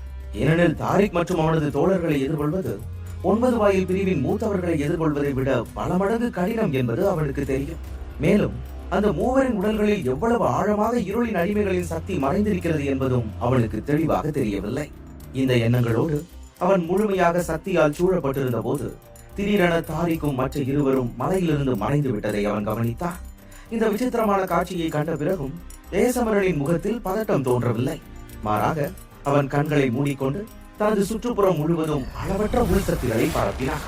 அந்த சக்தி ஒரு வலை போல அவனை சுற்றி விரிந்தது. அதில் ஏற்படும் மிகச்சிறிய அசைவும் அவனுக்கு தெளிவாக உணரப்படும் அளவிற்கு அது கூர்மையாக இருந்தது. அந்த நேரத்தில் அருகில் இருந்த பல வீரர்கள் இந்த காட்சியை பதட்டத்துடன் கவனித்துக் கொண்டிருந்தனர். தங்கள் கண்களுக்கு முன் நிகழப்போகும் போர் மிகவும் ஆபத்தானது என்பதில் அவர்களுக்கு எந்த சந்தேகமும் இல்லை. பிறகு சில நொடிகள் வானத்தில் முழுமையான அமைதி நிலவியது. ஜெயசமரன் கண்களை மூடியபடியே தனது சக்திகளை சுருக்கி கொண்டிருந்தான். ஆனாலும் தாரிகையோ மற்ற இருவரையோ அவன் இன்னும் கண்டுபிடிக்க முடியவில்லை. இதை குறித்து யோசித்தபடியே அவன் மெல்லிய குரலில், ஒருவேளை இவனுக்கு 3 பேரும் இங்கிருந்து ஓடி போயிட்டாங்களா என்று கேட்டான். அது விசித்திரமாக இருந்தாலும் அவன் கவனத்தை சுற்றிலும் மேலும் தீவிரப்படுத்தினான். பிறகு மனதை முழுமையாக அமைதிப்படுத்திக் கொண்டு சுற்றி பார்த்தபோது சில நொடிகள் கழித்து 3 நிழல்கள் அவன் கண்களில் பட்டன. அவை புகையால் சூழப்பட்டபடியே ஜெயசமரனிடமிருந்து வெறும் 10 அடி தூரத்தில் நின்று கொண்டிருந்தன. அதை பார்த்த அடுத்த கணமே ஜெயசமரன் கண்களை திறந்தான். அப்போது அவனது ஒரு கண் கருப்பு ஒளியால் மங்கி இருந்தது, மற்றொரு கண்ணில் மின்னல் மின்னியது. அதே நேரத்தில் 3 சக்தி வாய்ந்த தாக்குதல்கள் வெவ்வேறு திசைகளிலிருந்து ஜெயசமரனை நோக்கி பாய்ந்தன. ஒன்று அவன் கழுத்தை நோக்கி, ஒன்று அவன் இதயத்தை நோக்கி, மூன்றாவது அவன் முதுகை நோக்கி வந்தது. அந்த தாக்குதல்கள் எல்லாம் எதிர்பார்த்ததை விட அதிவேகமாக இருந்தன. ஒரு கணத்தில் அவை ஜெயசமரனின் உடலை துளைத்து ஊடுருவி சென்றது போல தோன்றியது. இந்த காட்சியை கண்ட மக்கள் அனைவரின் முகங்களும் ஒரே நேரத்தில் நிறம் மாறி, ஒரே தாக்குதல்ல அவனை கொல்ல முடிவு பண்ணிட்டாங்க போல என்று பலர் மனதிற்குள் நினைத்துக் கொண்டனர். ஏனெனில் தாரிக்கும் அவனது தோழர்களும் இப்படிப்பட்ட நுட்பமான தாக்குதலை பயன்படுத்துவார்கள் என்று யாரும் எதிர்பார்க்கவில்லை. அதே நேரத்தில் அதை யாராலும் தடுக்க முடியாது என்றும் தோன்றியது. ஆனால் சில நொடிகள் கழித்து ஒருவன் திடீரென சந்தேகத்துடன், ஒரு நிமிஷம், ஏதோ ஒண்ணு சரியில்லை, சமரனோட உடம்புல இருந்து இன்னும் ஏன் ரத்தம் வரல? அப்படின்னா அது வெறும் நிழல் தானா என்று கேட்டான். அந்த தாக்குதலுக்கு பிறகும் ஜெயசமரனின் உடலில் இருந்து ஒரு சொட்டு ரத்தம் கூட வெளிவரவில்லை. மாறாக சில கணங்களுக்குள் அவன் அங்கிருந்து முற்றிலும் மறைந்து விட்டான். அதை பார்க்கும்போது அது உண்மையான ஜெயசமரன் அல்ல, அவனது வெறும் நிழல் தான் என்பது அப்போது அனைவருக்கும் தெளிவானது. இதை பார்த்த தாரிக்கும் மற்ற இருவரும் ஒரு கணம் திகைத்து போனார்கள். ஏனெனில் தாங்கள் தாக்கியது ஒரு நிழல் தான் என்பதை அவர்கள் யாரும் எதிர்பார்க்கவில்லை. மேலும் தங்களது தந்திரமான தாக்குதலிலிருந்து ஜெயசமரன் எப்போது தப்பித்தான் என்பதை கூட அவர்களால் உணர முடியவில்லை. இந்த எண்ணத்திலேயே அவர்கள் மூழ்கி இருந்த போது திடீரென தாரிக் ஏதோ ஒன்றை உணர்ந்தான். உடனே, சகோதரர்களே, ரொம்ப கவனமா இருங்க என்று எச்சரித்தான். ஆனால் அவனது வார்த்தைகள் முடிவடையும் முன்னரே சுற்றி இருந்த சக்திகளில் ஒரு விசித்திரமான கொந்தளிப்பு ஏற்பட்டது. பிறகு அடுத்த கணமே அனைவரின் கண்களுக்கு முன்னால் ஒரு பிரம்மாண்டமான நிழல் தோன்றியது. அந்த நிழல் ஒரு பெரும் கலசத்தின் வடிவத்தில் இருந்தது. அதன் திறந்த வாய் தாரிக்கையும் மற்ற இருவரையும் நேரடியாக விழுங்கியது. மூவரும் அக்னி கலசத்திற்குள் இழுக்கப்பட்ட அதே தருணத்தில் ஜெயசமரனும் தனது கருட சிறகுகளை வேகமாக அசைத்தபடியே அந்த கலசத்தின் உள்ளே நுழைந்தான். ஏனெனில் தாரிக்கையும் அவனது தோழர்களையும் அழிப்பது எளிதல்ல என்பதை அவன் நன்றாகவே அறிந்திருந்தான். அதனால் அவர்களை முற்றிலும் அழிப்பதற்காக அந்த 2 பண்டைய குறியீடுகளின் சக்தியையும் பயன்படுத்தும் நோக்கத்துடன் அவன் அவர்களை சுடர் நிறைந்த ஒரு தனி உலகத்திற்கு கொண்டு வந்தான். பிறகு கலசத்தின் உள்ளுலகில் மூவரும் ஒன்றாக நின்று கொண்டிருந்தனர். அப்போது ஜெயசமரன் உள்ளே நுழைவதை பார்த்ததும் அவர்களின் முகங்களில் ஒரு விசித்திரமான ஆச்சரியம் தென்பட்டது. பிறகு சில கணங்கள் கழித்து அவர்கள் அந்த இடத்தை அமைதியாக கவனிக்க தொடங்கினர். அந்த உலகில் சிறைபிடிக்கப்பட்டிருந்த போதும் அவர்களின் முகங்களில் எந்த விதமான பதட்டமும் தெரியவில்லை. அப்போது தாரிக் மெதுவாக புன்னகைத்தபடியே ஜெயசமரனிடம், ஆகா, தனக்குள்ள ஒரு முழு உலகத்தையே வச்சிருக்கிற இந்த மாதிரி ஒரு எல்லையற்ற புதையல் உன்கிட்ட இருக்கும்னு நான் நினைக்கவே இல்லை என்றார். ஆனால் அவன் அருகில் நின்றிருந்த மித்ரன் கண்களில் கொலைவெறியுடன், ஒருத்தரை கொன்னு அவங்களோட பணத்தை மறைச்சு வைக்க இதை விட சிறந்த இடம் இருக்க முடியாது. இந்த மாதிரி ஒரு இடம் இருந்தா யாரோட மரணத்துக்கும் எந்த ஆதாரமும் வெளியில தெரியாது என்றார். இதை கேட்ட ஜெயசமரன் அமைதியான புன்னகையுடன், நீ சொல்றது சரிதான், ஆனா இந்த இடத்துக்கு இன்னும் கொஞ்சம் கூடுதல் சிறப்புகளும் இருக்குது. நீ விரும்புற எந்த நுட்பத்தையும் இங்க பயன்படுத்தலாம். ஏன்னா நீ சொன்ன மாதிரி இந்த உலகத்துல என்ன நடந்தாலும் அது வெளி உலகத்துக்கு தெரியாது என்றான். அவனது வார்த்தைகளை கேட்ட தாரிக்கின் முகத்தில் புன்னகை மேலும் ஆழமடைந்தது. பிறகு அவன் ஜெயசமரனை கூர்மையாக பார்த்து, ஓ அப்படியா, உண்மையை சொல்லணும்னா இருளின் அடிமைகளை பத்தி உனக்கு இவ்வளவு தெரியும்னு நான் கற்பனை கூட பண்ணி பார்க்கல என்றார். இதற்கு ஜெயசமரன் ஒரு கணம் யோசித்த பின், உன்னோட வார்த்தைகள்ல இருந்து நான் இதுவரைக்கும் யூகிச்ச எல்லாமே உண்மைன்னு தெரியுது, அப்படிதானே என்று கேட்டான். இந்த முறை தாரிக் மறுப்பு சொல்லவில்லை. அவன் வெறும் புன்னகையுடன் நின்றான். பிறகு அவனது கைகளிலிருந்து மெதுவாக விசித்திரமான கருப்பு சக்திகள் வெளிப்பட தொடங்கின. அவை மரண சக்திகள் அல்ல, மாறாக மிகுந்த இரக்கமற்ற தன்மையும் அபாயகரமான அரக்க சக்தியையும் கொண்டிருந்தன. அந்த சக்திகள் இருளின் அடிமைகளின் சக்திகளைப் போலவே இருந்தன. அந்த சக்திகளை கவனித்த ஜெயசமரன் தாரிக்கையும் மற்ற இருவரையும் பார்த்து, அப்படின்னா என்னோட சந்தேகம் சரிதான். அந்த சிறையில அடைபட்டிருக்கிற இருளின் அடிமையை விடுவிக்கிறதுக்காக தான் நீங்க 3 பேரும் மின்னல் உலகத்துக்குள்ள போக அவ்வளவு முயற்சி பண்ணீங்க இல்லையா? நான் சொல்றது சரிதானே என்று கேட்டார். ஜெயசமரனின் வார்த்தைகளை கேட்ட தாரிக் சற்றே ஆச்சரியப்பட்டாலும் உடனே சிரித்துக் கொண்டே, உன்கிட்ட நிறைய தகவல்கள் இருக்குது சமரா. அந்த அக்னிவேந்த எங்களோட எல்லா நோக்கங்களையும் உன்கிட்ட சொல்லிட்டானா? சரி, நீ மின்னல் உலகத்துக்குள்ள போயிட்டு வந்திருக்க இல்லையா? அவன் இப்போ எப்படி இருக்கான்னு நாங்க கேட்கலாமா என்று கேட்டார். இதற்கு ஜெயசமரன் எந்த உணர்ச்சியும் காட்டாமல் அமைதியாக, யார பத்தி நீ கேக்குற? அந்த இருளின் அடிமையா? உங்களோட அவன் பண்டைய அக்னி அப்புறம் மின்னல் குறியீட்டோட கூட்டு தாக்குதல்ல இருந்து உயிர் தப்பிச்சிருப்பான்னு நீங்க உண்மையிலேயே நினைக்கிறீங்களா என்று கேட்டார். ஜெயசமரன் இவ்வாறு சொன்னதும் தாரிக் மற்றும் மற்ற இருவரின் கண்களில் ஒரு கொடிய இரக்கமற்ற ஒளி மின்னியது. அவர்கள் கோபத்தில் பற்களை கடித்தனர். ஏற்கனவே அந்த உண்மையை அவர்கள் உள்ளுக்குள் சந்தேகித்திருந்தாலும் ஜெயசமரன் தாங்கள் காப்பாற்ற விரும்பியவன் இறந்து விட்டான் என்பதை உறுதியாக சொன்னதால் அவர்களின் கோபம் வெளிப்படையாக தெரிந்தது. முகங்களில் எழுந்த அந்த உணர்ச்சிகளை அடக்கிக் கொண்டு தாரிக் இறுதியாக, உங்களோட மனித இனம் உண்மையிலேயே ரொம்ப இரக்கமற்றதுதான். நாங்க 3 பேரும் ஒன்னா சேர்ந்தாலும் அந்த அக்னிவேந்தனை எங்களால சமாளிக்க முடியாது. ஆனா சீக்கிரம் எங்கள ஒருத்தர் அவனை கண்டுபிடிச்சு எங்க எஜமானுக்காக பழி வாங்குவாங்க. உன்னை பொறுத்த வரைக்கும் இந்த உலகத்துல உன்னோட கடைசி நாள் இன்னைக்குதான் என்றார். இதற்கிடையில் அவர்களின் வார்த்தைகளிலிருந்து அவர்களின் கொடிய நோக்கங்களை உணர்ந்து ஜெயசமரன் மெதுவாக புன்னகைத்தான். பிறகு அமைதியான குரலில், நீங்க என்ன வேணாலும் பண்ணிக்கோங்க, ஆனா ஒரு விஷயம் மட்டும் எனக்கு புரியல. இப்ப நீங்க 3 பேரும் இருளின் அடிமையோட சீடர்களா இருக்கிறதுனால தொண்டைமான் பிரிவு இருளின் அடிமைகளோட கூட்டணி வச்சிருக்குதுன்னு அர்த்தமா என்று கேட்டார். இதை கேட்கும் போது ஜெயசமரன் மனதிற்குள் சிறிது கலக்கம் அடைந்தான். ஏனெனில் இது தாரிக் மற்றும் அவனது 2 தோழர்களை பற்றிய விஷயமாக இருந்தால் அவர்களை ஒழிப்பதன் மூலம் இருளின் அடிமை தொடர்பான பிரச்சனை பெரியதாக மாறாது. ஆனால் தொண்டைமான் பிரிவு போன்ற ஒரு பெரிய பிரிவு இருளின் அடிமைகளுடன் கூட்டணி வைத்திருந்தால் அந்த நிலைமை மிகவும் ஆபத்தானதாகவும் முக்கியமானதாகவும் மாறிவிடும். ஜெயசமரனின் கேள்விக்கு தாரிக் உடனே, இங்க பாரு, நீ இப்ப சாக போற. ஆனா சில விஷயங்கள் இறந்தவங்களுக்கு கூட தெரியக்கூடாதுன்னு நாங்க நினைக்கிறோம். அதனால நீ கேட்டதெல்லாம் போதும், இப்ப சாக தயாராகு என்றார். தாரிக் இப்படி சொன்னதும் அவனது கண்களிலும் அவனது தோழர்களின் கண்களிலும் ஒரு கடுமையான நோக்கம் மின்னியது. பிறகு அவர்களின் உடல்களிலிருந்து பெரும் சக்திகள் புயலை போல பரவத் தொடங்கின. அதன் அழுத்தம் மெதுவாக ஜெயசமரனின் உடலையும் சூழ்ந்தது. ஆனால் ஜெயசமரன் கண்களில் இரக்கமற்ற உறுதியுடனும் ஒரு விசித்திரமான சிரிப்புடனும், இது என்னோட உலகம், என் உலகத்துல நீங்க 3 பேரும் உங்க இஷ்டப்படி என்ன வேணும்னாலும் பண்ணலாம்னு நினைக்கிறீங்களா என்று கேட்டார். இதை கேட்ட உடனே அவன் தனது கைகளின் முத்திரைகளை மாற்றத் தொடங்கினான். அதே நேரத்தில் அந்த தீப்பிழம்பு உலகில் ஒரு விசித்திரமான கொந்தளிப்பு எழுந்தது. பிறகு சுற்றி உள்ள பகுதி முழுவதும் மங்கத் தொடங்கியது. அதைத் தொடர்ந்து அவர்கள் அனைவரின் கண்களுக்கு முன்னால் 8 பிரகாசமான சிவப்பு நிற கதவுகள் மெதுவாக தோன்றின. அந்த 8 கதவுகளும் முழுமையாக உருவான உடனே அந்த உலகின் வெப்பநிலை வேகமாக உயரத் தொடங்கியது.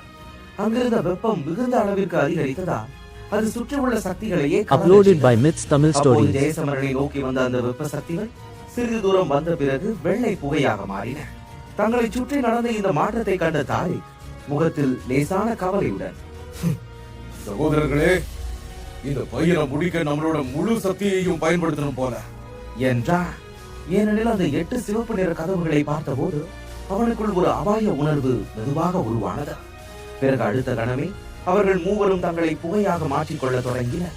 இதை பார்த்த ஜெயசமரன் இரக்கமற்ற குரலில், இது என்னோட உலகம்னு நான் தான் ஏற்கனவே சொன்னேனே, அதனால உங்களோட தந்திரம் எல்லாம் இங்க பலிக்காது என்றார்.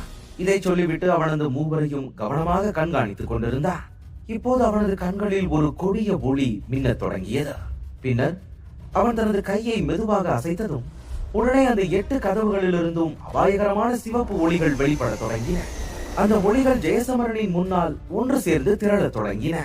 அதே நேரத்தில் சிறிது தொலைவில் 3 நிழல்கள் தோன்றின. அப்போது அந்த மூவரும் ஜெயசமரனை தாக்க தயாராக இருந்தனர். ஆனால் அந்த அபாயகரமான சிவப்பு ஒளிகள் அவர்களுக்கு முன் தோன்றியவுடன் அவர்கள் அவசரமாக பின்வாங்க வேண்டிய நிலை ஏற்பட்டது. அவர்கள் பின்வாங்குவதை பார்த்த ஜெயசமரன் உடனே மீண்டும் தனது கைகளின் முத்திரைகளை மாற்றினார். அதனால் 8 கதவுகளும் ஒரே நேரத்தில் நடுங்கத் தொடங்கின. பிறகு அடுத்த கணமே அந்த கதவுகளிலிருந்து எண்ணற்ற சிவப்பு ஒளிகள் வெளியேறி அவை அனைத்தும் ஒன்று சேர்ந்து ஒரு மிகப்பெரிய மற்றும் சக்தி வாய்ந்த வலையாக மாறின. அந்த வலை உருவான உடனே அது வேகமாக விரிய தொடங்கியது. அதன் வேகம் அவ்வளவு அதிகமாக இருந்ததால் ஒரு சில நொடிகளுக்குள் அது அந்த 3 வீரர்களையும் முழுமையாக சூழ்ந்து கொண்டது. தாங்கள் அந்த வலையில் சிக்கியதை உணர்ந்த தாரிக் மற்றும் மற்ற இருவரின் முகங்கள் வெளிரின. அப்போது ஜெயசமரன் குரலில் எந்த இரக்கமும் இல்லாமல் சத்தமாக, சுடர்வாயிலின் சக்திகளே, இந்த இருள் அடிமைகளின் சீடர்களை முழுவதும் அழித்து விடுங்கள் என்று கத்தினார். ஏனெனில் அந்த மூவரும் எவ்வளவு சக்தி வாய்ந்தவர்கள் என்பது ஜெயசமரனுக்கு தெளிவாக தெரிந்திருந்தது. இப்படிப்பட்ட சூழ்நிலையில் அவர்களை நீண்ட நேரம் நேரடியாக எதிர்கொண்டிருந்தால் அவர்களை அழிப்பதில் அவனுக்கு பெரும் சிரமம் ஏற்பட்டிருக்கும். அதனால்தான் அவர்களை சுடர் உலகத்திற்குள் இழுத்து எந்த தயக்கமுமின்றி சுடர் கலசத்தின் மிகவும் சக்தி வாய்ந்த தாக்குதலை அவன் பயன்படுத்தினான். சில நாட்களுக்கு முன்பு இதே வலையை பயன்படுத்திதான் அவன் அந்த அரக்க கிழவனை கடுமையாக காயப்படுத்தி இருந்தான். இப்போது ஜெயசமரனே உச்ச பரமஜீவநிலை வீரனாக மாறியிருந்ததாலும் அதன் மூலம் ஒரு தெய்வீக தாந்திரிகனாக உயர்ந்திருந்ததாலும் அவனது தாக்குதலின் சக்தி பல மடங்கு அதிகரித்திருந்தது. ஜெயசமரன் அந்த வார்த்தைகளை சொன்ன உடனே அந்த மாபெரும் ஒளி வலை வேகமாக சுழலத் தொடங்கியது. அதனுடன் சுற்றிலும் கொதிக்கும் எரிமலை குழம்பு பரவத் தொடங்கியது. இந்த காட்சியை கண்ட தாரிக் மற்றும் அவனது தோழர்களின் கண்களில் ஒரு விசித்திரமான பீதி தெளிவாக தெரிந்தது. ஏனெனில் ஜெயசமரனின் தாக்குதல் எவ்வளவு அபாயகரமானது என்பதையும் அவர்கள் உடனே உணர்ந்தனர். அதனால் மூவரும் தங்கள் சக்திகளை ஒன்றிணைத்து அந்த 8 சுடர் கதவுகளை உடைப்பதற்காக தீவிரமாக தாக்க தொடங்கினர். ஆனால் அவர்களின் ஒருங்கிணைந்த தாக்குதல்களாலும் கூட அந்த வலிமையான கதவுகளை உடைக்க முடியவில்லை. அடுத்த சில கணங்களில் எரிமலை குழம்பின் வெடிப்பு அந்த வலை முழுவதும் பரவத் தொடங்கியது. அதே நேரத்தில் சுடர் உலகின் தரை கடுமையாக நடுங்கியது. அந்த காட்சி பார்க்க உண்மையிலேயே பயங்கரமாக இருந்தது. அப்போது தாரிக் மற்றும் அவனது தோழர்கள் அந்த அழிவின் காட்சி தங்கள் கண்முன்னே விரிவடைவதை பார்த்து கொண்டிருந்தனர். அதனால் உயிர் தப்பிக்க அந்த மூவரும் ஒன்று சேர்ந்து தங்கள் உடல்களில் இருந்த அனைத்து சக்திகளையும் முழுமையாக வெளிப்படுத்தினர். அத்தியாயம் 1899. 3 மகாயோகிகளின் அபரிமிதமான சக்திகள் ஒன்றிணைந்து சுற்றிலும் பரவியிருந்த எரிமலை குழம்புடன் மோதின. அதனால் அந்த இடமெங்கும் ஒரு பெரும் சத்தம் எதிரொலித்தது. அதன் அதிர்வுகள் தரையில் விரிசல்களையும் உருவாக்கின. ஆனால் அந்த மோதலுக்கு பிறகு சில கணங்களுக்குள் அந்த மூவரின் முழு சக்தியுடன் உருவாக்கப்பட்ட அபாயகரமான தாக்குதல் நடுங்கி முற்றிலும் அழிந்தது. அதே நேரத்தில் கொதிக்கும் எரிமலை குழம்பின் கொடிய சக்திகள் அந்த 3 வீரர்களை நோக்கி முன்னேற தொடங்கின. இந்த காட்சியை ஜெயசமரன் அமைதியாக கவனித்துக் கொண்டிருந்தான். அப்போது அவனது பார்வை தாரிக் மற்றும் மற்ற இருவர் மீதும் உறுதியாக நிலைத்திருந்தது. இதே நிலைமை முன்பு ஏற்பட்டிருந்தால் ஜெயசமரன் இப்போது மிகவும் பலவீனமாக இருந்திருப்பான். ஆனால் தற்போது அவனது சக்திகள் பெரிதும் உயர்ந்திருந்ததால் இந்த தாக்குதலை அவனால் நீண்ட நேரம் தாங்கிக் கொள்ள முடிந்தது. ஆனால் அந்த மூவரின் முகங்களில் தெரிந்த பயத்தை கண்ட ஜெயசமரன் முகத்தில் ஒரு லேசான கவலை தோன்றியது. பிறகு அவன் மனதிற்குள், இவனுங்க கிட்ட கண்டிப்பா இன்னும் அபாயகரமான தாக்குதல்கள் இருக்கணும், விஷயங்கள் எப்பவுமே வெளியில தெரிகிற மாதிரியே உள்ளேயும் இருக்காது என்று நினைத்தான். ஏனெனில் அந்த மூவரின் உடல்களுக்குள் இருளின் சக்திகள் குடியிருந்தன என்பதை அவன் நன்கு அறிந்திருந்தான். மேலும் இதுவரை அவர்கள் பயன்படுத்திய சக்திகள் அவர்களின் மிக சக்தி வாய்ந்த திறன்கள் அல்ல என்பதும் அவனுக்கு தெளிவாக தெரிந்திருந்தது. அந்த தருணத்தில் எரிமலை குழம்பின் சக்திகள் அந்த மூவருடன் மோதியதையும் அதனால் பெரும் குழப்பம் உருவானதையும் ஜெயசமரன் கண்டான். ஆனால் அந்த குழப்பத்திற்குள் மெதுவாக எரிமலை குழம்பை தாக்கி அழித்துக் கொண்டிருந்த அரக்க இருளின் சக்திகள் வெளிப்பட தொடங்கின. இந்த சக்திகளை கண்ட ஜெயசமரன் ஒரு கணம் பெருமூச்சு விட்டு, கடைசியா இவங்களோட உடம்புக்குள்ள மறைந்திருந்த அரக்க சக்திகள் முழுசா வெளிவர ஆரம்பிச்சிருச்சு என்றான். அதே நேரத்தில் சுற்றிலும் பரவியிருந்த எரிமலை குழம்பு அந்த இருளின் சக்திகளால் அழிக்கப்பட்டுக் கொண்டிருந்தது. அதோடு மட்டுமல்லாமல் அந்த கருப்பு அரக்க சக்திகள் 8 சுடர் கதவுகளையும் தாக்கி அவற்றை ஒன்றன் பின் ஒன்றாக மறையச் செய்தன. இந்த காட்சியை கண்ட ஜெயசமரனின் முகம் மாறியது. அவன் ஆச்சரியத்துடன், இந்த அரக்க சக்திகள் உண்மையிலேயே ரொம்ப அபாயகரமானவைதான். இந்த நெருப்பு உலகத்துக்குள்ள இருந்துகிட்டே அவனுங்க அந்த சுடர் கதவுகளே ஆதிக்கம் பண்றானுங்க என்றா. பிறகு அடுத்த கணமே ஜெயசமரன் தனது முஷ்டியை இறுக பிடித்தான். அதே நேரத்தில் அவனது கண்களிலிருந்து 2 விதமான ஒளி கதிர்கள் வெளிப்பட்டன. ஒன்று கருப்பு நிறமாக இருந்தது, மற்றொன்று வெள்ளி நிறமாக இருந்தது. அதன் உள்ளே மின்னல் மிதப்பது போல தோன்றியது. இந்த அரக்கர்களை முழுமையாக அழிக்க வேண்டுமானால் பண்டைய குறியீடுகளின் சக்தியை பயன்படுத்துவதை தவிர வேறு வழி இல்லை என்பதை ஜெயசமரன் அந்த தருணத்தில் தெளிவாக புரிந்து கொண்டார். அதே நேரத்தில் சுடர் கதவுகள் மெதுவாக மறைந்து கொண்டிருந்தன. அதன் பிறகு திடீரென்று கொதிக்கும் எரிமலை குழம்பிலிருந்து 3 கருப்பு ஒளிகள் வெளிப்பட்டன. அந்த சக்திகள் எரிமலை குழம்பை கிழித்துக் கொண்டு வெளியே வந்தன. இதை கண்டதும் ஜெயசமரனின் கண்களில் ஒரு லேசான கவலை தோன்றியது. ஏனெனில் எரிமலை குழம்பை துளைத்து வெளிவந்த அந்த கருப்பு ஒளிகள் தாரிக் மற்றும் அவனது தோழர்கள் தான். ஆனால் இந்த தருணத்தில் அவர்கள் முற்றிலும் மாறியிருந்தனர். இருளின் சக்தி மிக்க ஆற்றல்கள் அவர்களின் உடல்களை சுற்றி குவிந்திருந்தன. இப்போது அவர்களின் உடல் முழுவதும் விசித்திரமான கருப்பு குறியீடுகள் தெளிவாக தெரிந்தன. அந்த குறியீடுகளால் தூரத்திலிருந்து பார்த்தால் கூட அவர்கள் மிகவும் அசாதாரணமானவர்களாகவும் அபாயகரமானவர்களாகவும் தோன்றினர். அதோடு மட்டுமல்லாமல் அந்த மூவரின் சக்திகளும் கணிசமாக உயர்ந்திருந்தன. அப்போது தாரிக் திடீரென்று சிரித்துக் கொண்டே, என்னாச்சு சமரா? எங்களை இந்த உருவத்துல பார்த்து பயந்துட்டியா? ஆனா நீதான் எங்களை அரக்க விதையை உட்கொண்டு எங்களோட உண்மையான உருவத்தை எடுக்க கட்டாயப்படுத்திட்ட. உன்கிட்ட கண்டிப்பா நாங்க எதிர்பார்க்காத அளவுக்கு அதிகமான சக்திகள் இருக்குது என்றார். இதை சொல்லும் போது அவனது முகத்தில் ஒரு விசித்திரமான சிரிப்பு இருந்தது. ஆனால் அவன் பேசும் அந்த அரக்க விதை என்ன என்பதை குறித்து ஜெயசமரனுக்கு முழுமையாக புரியவில்லை. அதே நேரத்தில் தாரிக் மற்றும் மற்ற இருவரின் உடல்களிலிருந்து வெளிப்படும் ஒரு அபாயகரமான உணர்வை அவன் தெளிவாக உணரத் தொடங்கினான். அப்போது ஜெயசமரன் தனது கைகளை நீட்டி முஷ்டிகளை இறுக்கி பிடித்தான். உடனே மறைந்து கொண்டிருந்த சுடர் கதவுகள் மீண்டும் வேகமாக சுழலத் தொடங்கின. அவை வேகமாக சுழன்றதினால் அவற்றிலிருந்து வெளிப்பட்ட சக்திகளும் பல மடங்கு அதிகரித்தன. அதே நேரத்தில் 8 சுடர் கதவுகளும் நடுங்கி அவற்றிலிருந்து வெடித்தெழுந்த எரிமலை குழம்பு ஒளி தாரிக் மற்றும் மற்ற இருவரையும் நோக்கி வேகமாக பாய்ந்தது. இந்த தாக்குதலை கண்டதும் தாரிக் மற்றும் அவனது தோழர்களின் முகங்களில் ஒரு கணம் ஆச்சரியம் தெரிந்தது. ஆனால் அடுத்த நொடியே அவர்கள் தங்களது விரல்களை நீட்டி உடனடியாக ஒரு கருப்பு ஒளியை வெளியிட்டனர். அந்த ஒளி விரைவாக ஒன்று சேர்ந்து ஒரு பெரிய மலையாக மாறியது.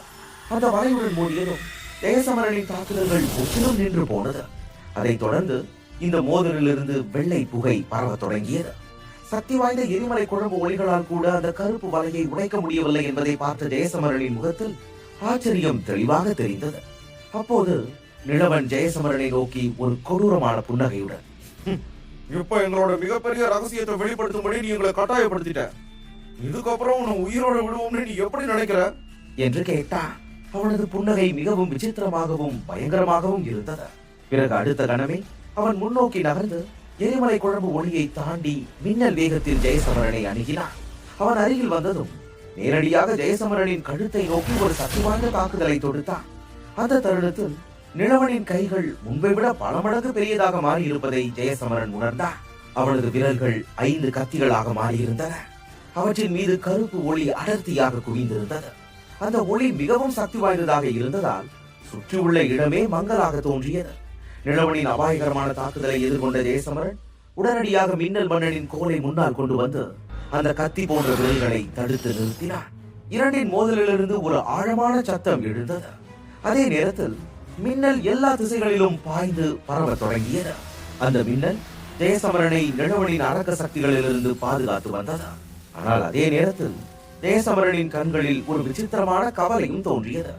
அவன் உடனடியாக மின்னல் மன்னனின் கோலை உலுக்கி அதை கொண்டு நிலவன் மீது தொடர்ச்சியான கொடிய தாக்குதல்களை தொடங்கினான். ஆனால் அந்த அபாயகரமான தாக்குதல்களை கண்டும் நிலவன் எந்த வீதியும் காட்டவில்லை. அவனது கத்தி போன்ற விரல்கள் மின்னல் மன்னனின் கோளுடன் தொடர்ந்து மோதிக்கொண்டே இருந்தன. அந்த மோதல்களிலிருந்து தீப்பொறிகள் பறந்து எல்லா திசைகளிலும் சிதறின. அரக்க விதையை பயன்படுத்தியதிலிருந்து நிலவனின் சக்திகள் ஒரு ஆரம்ப நிலை மகா யோகியின் சக்திகளை விட வெகுவாக உயர்ந்திருந்தன. இப்போது அவன் முழுமையாக ஒரு உச்ச மகா யோகியாக மாறியிருந்தான். இதனால் தான் ஜெயசமரனின் மனதில் அந்த லேசான கவலை மெதுவாக அதிகரித்துக் கொண்டே இருந்தது. நிலவன் அவனை நேரடியாக சிக்க வைத்திருக்க, மறுபுறம் தாரிக் மற்றும் மித்ரன் இருவரும் சுடர் வலையை அழிப்பதில் முழுமையாக ஈடுபட்டிருந்ததை அவன் கவனித்தான். அந்த காட்சியை கண்டதும் ஜெயசமரனின் கவலை இன்னும் தீவிரமானது. அப்போது தாரிக் ஜெயசமரனை நோக்கி கேலியுடன், ஏய் சமரா, உன்னால எங்க 3 பேர்ல ஒருத்தரை கூட சமாளிக்க முடியல. அப்படி இருக்கும்போது எங்க 3 பேரையும் உன்னால தனியா சமாளிக்க முடியும்னு எப்படி நினைச்ச? இப்ப நாங்க 2 பேரும் வந்து உன்னை தாக்குனா உன்னோட நிலைமை என்ன ஆகுன்னு உன்னால கற்பனை கூட பண்ண முடியாது என்றான். அவன் சொன்ன வார்த்தைகளை கேட்ட ஜெயசமரன் எந்த தயக்கமும் இல்லாமல் தன் உடலில் இருந்த 30 நாகமுத்திரைகளின் சக்தியை வெளிப்படுத்த தொடங்கினார். வெளியே வந்த அந்த முத்திரைகள் ஒன்றன் பின் ஒன்றாக ஒளிர ஆரம்பித்தன. அதே நேரத்தில் மின்னல் மன்னனின் கோலில் பதிந்திருந்த குறியீடுகளும் மெதுவாக பிரகாசித்தன. பின்னர் அந்த இரு சக்திகளும் ஒன்றோடு ஒன்று இணைக்கப்பட்டு மிக அபாயகரமான ஒரு சக்தியாக மாறியது. அந்த சக்தி நேரடியாக நிழவன் மீது பாய்ந்தது. தாக்குதலின் அதிர்ச்சியில் நிழவன் வெகு தூரம் பின்னால் தூக்கி எறியப்பட்டான். அப்போது அவனது கைகளிலிருந்து ரத்தம் பெருமளவில் வழிய தொடங்கியது. ஆனால் ஜெயசமரன் அங்கேயே நிற்கவில்லை. அவன் உடனே முன்னேறி மீண்டும் தாக்க தயாரானான். அதே நொடியில் தன் பின்னால் இருந்து 2 சக்தி வாய்ந்த தாக்குதல்கள் வேகமாக தன்னை நோக்கி வருவதை அவன் உணர்ந்தான். அந்த சக்திகளின் வலிமை அவனது முகத்தின் நிறத்தையே மாற்றியது. ஏனெனில் இந்த வாய்ப்பை பயன்படுத்தி தாரிக் மற்றும் மித்ரன் இருவரும் தாக்கியுள்ளனர் என்பதும் அவனுக்கு புரிந்தது. உடனே அவன் தனது இயக்கத்தை நிறுத்தி மின்னல் மன்னனின் கோலை நோக்கி சுழற்றினான். அந்த ஒரே அசைவில் இருவரின் தாக்குதல்களும் தடுக்கப்பட்டன. அந்த மோதலின் அதிர்வால் ஜெயசமரன் சற்றே பின்னால் தள்ளப்பட்டான். பிறகு அடுத்த கணம் தாரிக் மற்றும் மித்ரன் புன்னகையுடன் அவனை பார்த்து, இனி முயற்சி பண்றதை நிறுத்து சமரா. உன்னோட முயற்சிகள் எல்லாமே வீணா தான் போக போகுது. ஏன்னா இருளின் சக்திகள் நீ எதிர்கொள்ளக்கூடிய சாதாரண சக்திகள் இல்ல. எங்க உடம்புல இருக்கிற அரக்க சக்திகளை உன்னோட தாக்குதல்களால ஒரு நாளும் காயப்படுத்த முடியாது என்றான். அதே சமயம் சற்று தொலைவில் நின்று கொண்டிருந்த நிழவன் சிரித்துக் கொண்டே, இருளின் அடிமைகளை பத்தி உனக்கு தெரிஞ்சிருக்கும் போது இருளின் சக்திகளை அழிக்க தெய்வீக பொருட்களோ இல்ல பண்டைய குறியீடுகளோ தேவைப்படும்னு நீ தெரிஞ்சிருக்கணும். ஏன்னா மத்த சக்திகளால அதுகளை ஒண்ணுமே பண்ண முடியாது. உன்னோட கலசமும் இந்த மின்னல் மன்னனோட கோலும் மனிதர்களுக்கு எதிராக எவ்வளவு சக்தி வாய்ந்ததா இருந்தாலும் அது அரக்கர்கள் மேல எந்த ஒரு பாதிப்பையும் ஏற்படுத்தாது என்று கேலியாக சொன்னான். ஜெயசமரன் அந்த மூவரையும் அமைதியாக கவனித்தான். பின்னர் தலையை லேசாக அசைத்து மெல்லிய புன்னகையுடன், நீங்க சொல்றது 100க்கு 100 உண்மை. நான் உங்க 3 பேரையும் விட ரொம்ப பலவீனமானவன் தான். ஆனா உங்களை கொல்ல என்கிட்ட ஒரு சிறப்பு சக்தி இருக்கு என்றான். உடனே தாரிக் அவனை பார்த்து, சும்மா இந்த மாதிரி வீரவசனம் பேசுறத நிறுத்து சமரா. அமைதியா எங்ககிட்ட சரணடைஞ்சிரு. அப்படி பண்ணா குறைந்தபட்சம் உன்னோட மரணமாவது வேதனை இல்லாம இருக்கும் என்றான். அவனது வார்த்தைகளுக்கு பதிலாக ஜெயசமரன் தாரிக்கை கூர்மையாக முறைத்து பார்த்து, மூத்த அக்னிவேந்தன் என்னையே மின்னல் உலகத்துக்கு அவரோட வர அனுமதிச்சாருன்னு நீங்க தெரிஞ்சுக்க விரும்பல? ஏன்னா என்கிட்டயும் ஒரு பண்டைய குறியீடு இருக்கு. அதோட அந்த பண்டைய குறியீடு தான் உங்களோட எஜமானனை அழிக்க எங்களுக்கு பெரிய உதவியா இருந்துச்சு என்றான். இந்த வார்த்தைகள் வெளிவந்த உடனே தாரிக் மற்றும் மற்ற இருவரின் முகங்களில் இருந்த புன்னகை மறைந்தது. அடுத்த நொடியில் ஜெயசமரனின் நெற்றியிலிருந்து ஒரு விசித்திரமான கருப்பு ஒளி வெளிப்பட்டு வானத்தை நோக்கி சென்று ஒரு மாபெரும் கோலமாக மாறியது. அந்த கோலத்தின் ஆழத்தில் அடர்ந்த இருள் மட்டுமே தெரிந்தது. ஆனால் அதன் மையத்தில் ஒரு மிக சக்தி வாய்ந்த பண்டைய குறியீடு தெளிவாக பளிச்சிட்டது. அதை கண்டதும் தாரிக் மற்றும் அவனது தோழர்களின் கண்களில் முதல் முறையாக பயம் தோன்றியது. அவர்கள் உடனே நடுங்கியபடியே, இது பண்டைய அழிவு குறியீடு என்றனர். இருளின் சக்திகள் உடலில் இருக்கும் வரை சாதாரண சக்திகளால் தங்களை யாராலும் கொல்ல முடியாது என்பது அவர்களுக்கு தெரிந்திருந்தது. அதனால்தான் இதுவரை அவர்கள் ஆணவமாக இருந்தனர். ஆனால் பண்டைய குறியீடுகளின் முன் இருளின் சக்திகள் கூட மண்டியிட வேண்டும் என்ற உண்மையும் அவர்களுக்கு நன்றாகவே தெரியும். அந்த எண்ணத்துடன் தாரிக் திணறிய குரலில், இது எப்படி சாத்தியம்? உன்கிட்ட எப்படி பண்டைய அழிவு குறியீடு இருக்க முடியும் என்று கேட்டார். அதற்கு ஜெயசமரன் விசித்திரமான புன்னகையுடன் தனது முஷ்டியை இறுக்கி பிடித்தான். அதே நேரத்தில் ஒரு வெள்ளை நிற ஒளி அவனது கைகளில் இருந்து வெளிப்பட்டது. பிறகு அவன் அவர்களை பார்த்து, ஓ கொஞ்சம் பொறுங்க, என்கிட்ட இந்த பண்டைய அழிவு குறியீடு மட்டும் இல்ல என்றார்.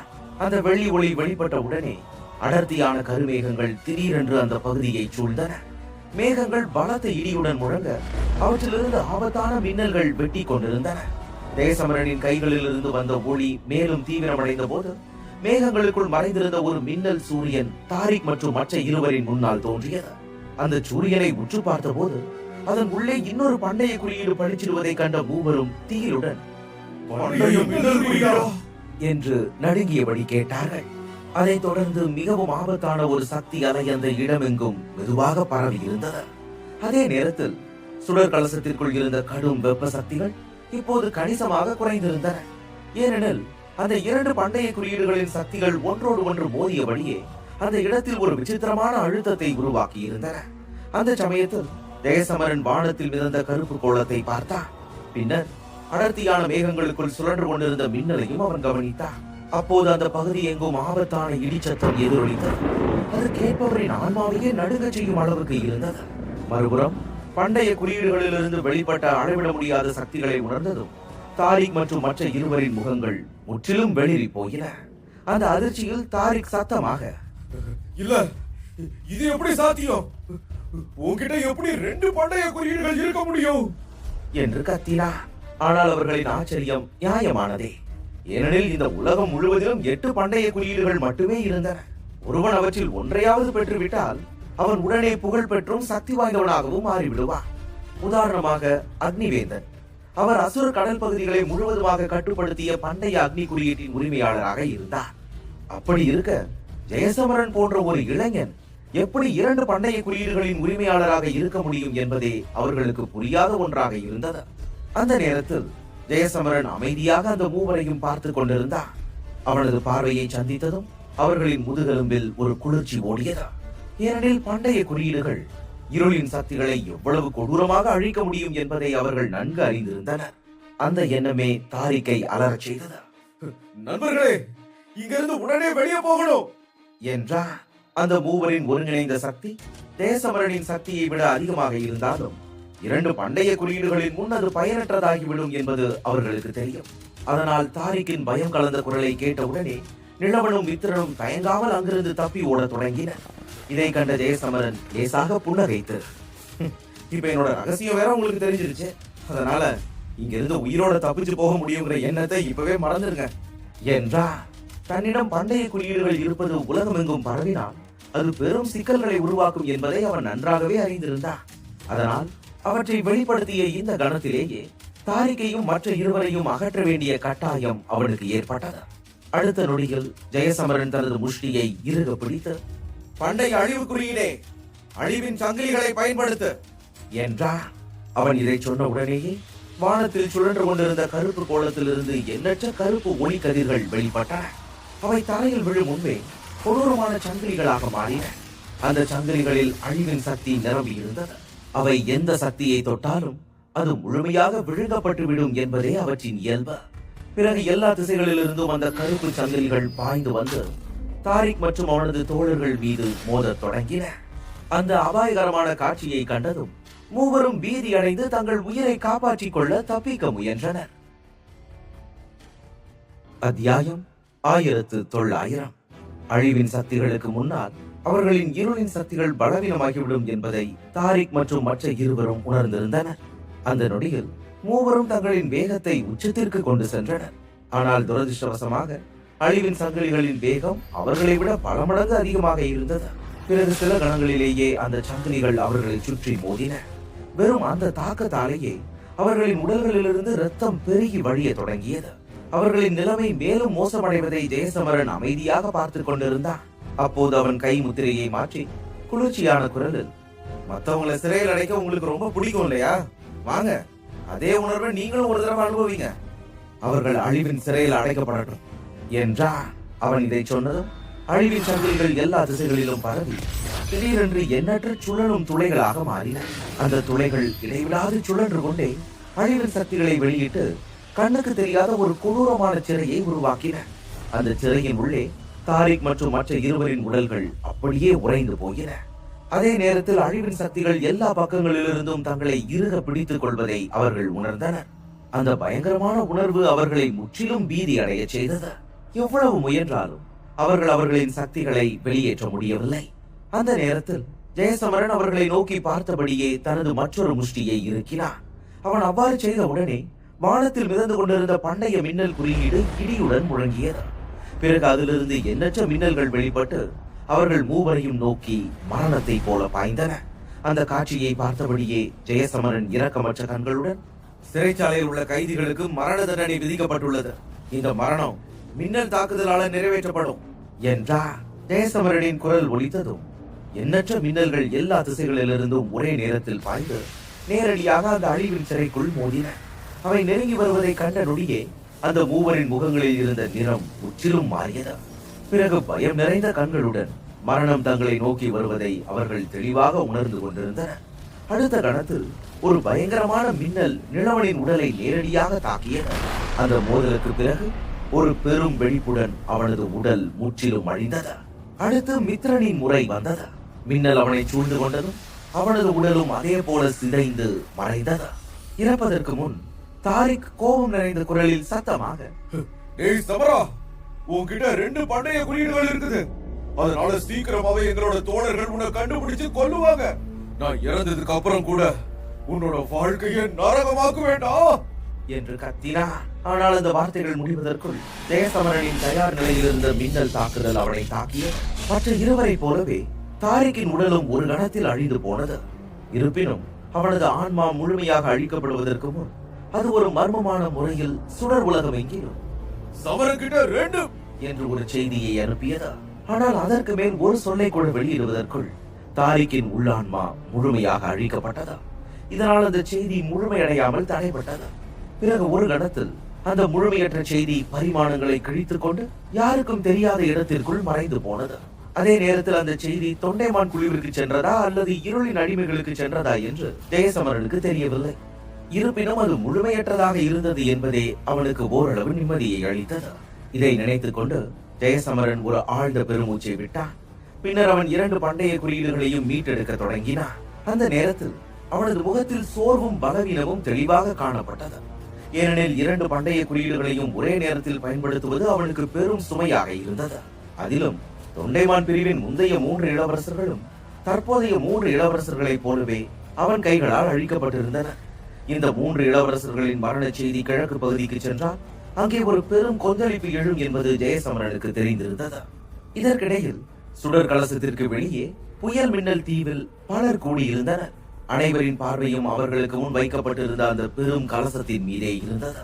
ஜெயசமரனும் மற்ற மூவரும் அந்த கலசத்திற்குள் நுழைந்து அரை மணி நேரத்திற்கும் மேலாகிவிட்டது. ஆனால் இதுவரை ஒருவர் கூட வெளியே வரவில்லை. இதனால் அந்த கலசத்திற்குள் உண்மையில் என்ன நடக்கிறது என்ற கேள்வி அனைவரின் மனத்தையும் கலக்கத்தில் ஆழ்த்தியது. அந்த ஆபத்தான போரில் யார் வெற்றி பெறுவார்கள் என்பதை அறிய அனைவரும் ஆவலுடன் காத்திருந்தனர். அந்த நேரத்தில் கருணாக பிரிவின் ஒரு மூத்தவர் சுடர் கலசத்தை உற்று பார்த்தபடியே, அவங்க உள்ள போய் ரொம்ப நேரம் ஆயிடுச்சு. ஆனா அவங்க சண்டையில யார் ஜெயிச்சாங்கன்னு இன்னும் தெரியல. அந்த ஆரம்ப நிலை 3 மகாயோகி வீரர்களும் ரொம்ப திறமையானவங்க. அதனால அவங்கள சமரன் தோற்கடிப்பது எளிதான காரியமே இல்ல. நாமளும் அவங்களோட சேர்ந்து அந்த பையனை தாக்கி இருந்தா அவனை மிரட்டி அவங்கிட்ட இருந்த எல்லா புதையல்களையும் புடுங்கி இருக்கலாம் என்றார். அவர் பேசிக் கொண்டிருக்கும் போது அவரது பார்வை லியானாவின் மீது சென்றது. ஏனெனில் அவளால் தான் அவர்கள் ஜெயசமரனுக்கு எதிராக செல்ல முடியாமல் போயிருந்தனர்.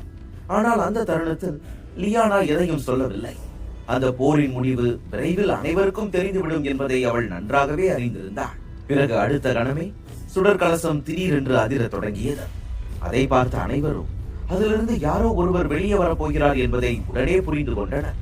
அதே நேரத்தில் அந்த சுடர் கலசத்தின் அதிர்வை உணர்ந்ததும் லியானாவின் கண்கள் திடீரென்று பிரகாசித்தன. அடுத்த கணமே அந்த கலசத்தின் உள்ளிருந்து ஒரு பிரகாசமான சிவப்பு ஒளி வெளிப்பட்டது. பிறகு அனைவரின் கண் முன்னே அந்த ஒளியிலிருந்து ஒரு இளைஞன் மெதுவாக வெளிப்பட்டான்.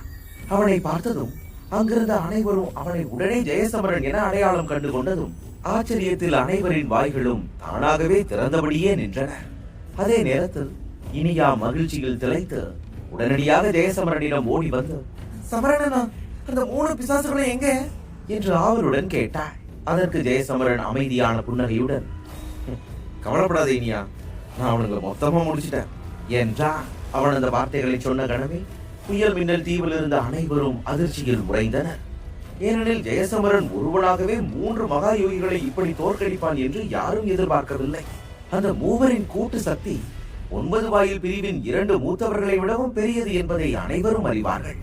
அதனால் ஜெயசமரன் எவ்வளவு சக்தி வாய்ந்தவனாக இருந்தாலும் அவனால் அவர்களை அழிக்க முடியாது என்ற நம்பிக்கையே அனைவரிடமும் இருந்தது. ஆனால் உண்மை அவர்களின் எதிர்பார்ப்புகளை விட பல மடங்கு பயங்கரமாக இருந்தது. அந்த கணத்தில் யாராலும் எதுவும் பேச முடியாத அளவுக்கு அமைதி நிலவியது. இதற்கிடையில் சில நிமிடங்களுக்கு முன்பு ஜெயசமரனை தாக்குவது பற்றி பேசிக் கொண்டிருந்த கருணாக பிரிவின் மூத்தவர் இப்போது தனது கண்களில் விசித்திரமான பயத்துடன் அமைதியாக நின்று கொண்டிருந்தார். அவருக்கு அருகில் நின்றிருந்த லியானா ஒரு ஆழமான மூச்சை இழுத்துக்கொண்டு, என்னோட முடிவுல உங்களுக்கு இன்னும் ஏதாவது சந்தேகம் இருக்குதா என்று மெதுவாக கேட்டாள். அதை கேட்டதும் அந்த மனிதனின் தொண்டை உலர்ந்தது. பின்னர் அவர் அருகில் இருந்த மற்றொரு மகாயோகி மூத்தவரை பார்த்தார். அந்த தருணத்தில் இருவரும் திகைத்து நின்றனர். ஏனெனில் இன்று அவர்களின் கணிப்பு முற்றிலும் தவறானது என்பது தெளிவாகிவிட்டது. அதே நேரத்தில் ஜெயசமரன் எப்படி அந்த 3 மகாயோகிகளையும் அழித்தான் என்பதை அவர்களால் புரிந்து கொள்ளவே முடியவில்லை. அப்போது லியானா மென்மையான குரலில் மேலும், இனி நாம இந்த சமரனோட ஒரு நாளும் மோதக்கூடாது. தயவு செஞ்சு இந்த செய்தியை நம்ம பிரிவுல இருக்கிற எல்லா உறுப்பினர்களுக்கும் அனுப்புங்க என்றாள். அதற்கு அந்த மூத்தவர் மிகுந்த சிரமத்துடன் மெதுவாக தலையசைத்தார். ஜெயசமரனின் சக்தியை பார்த்த பின் அவன் அசுர கடல் முழுவதிலும் மிகவும் ஆபத்தான ஒருவனாக மாறிவிட்டான் என்பதை அவர் உணர்ந்திருந்தார். உண்மையில் அந்த சக்தி அசுர கடலின் புதிய தலைமுறையில் உள்ள 10 சக்தி வாய்ந்த வீரர்களின் அளவுக்கே சமமானதாக இருந்தது. அப்படிப்பட்ட ஒருவனை எதிரியாக மாற்றிக்கொள்ளாமல் இருப்பதே புத்திசாலித்தனம் என்பது அவருக்கு புரிந்தது. இதற்கிடையில் வானத்தில் மிதந்து கொண்டிருந்த ஜெயசமரன் அக்னி கலசத்தை தன்னுடன் வைத்தபடியே தீவில் கூடியிருந்த வீரர்களை ஒரு பார்வை பார்த்தான்.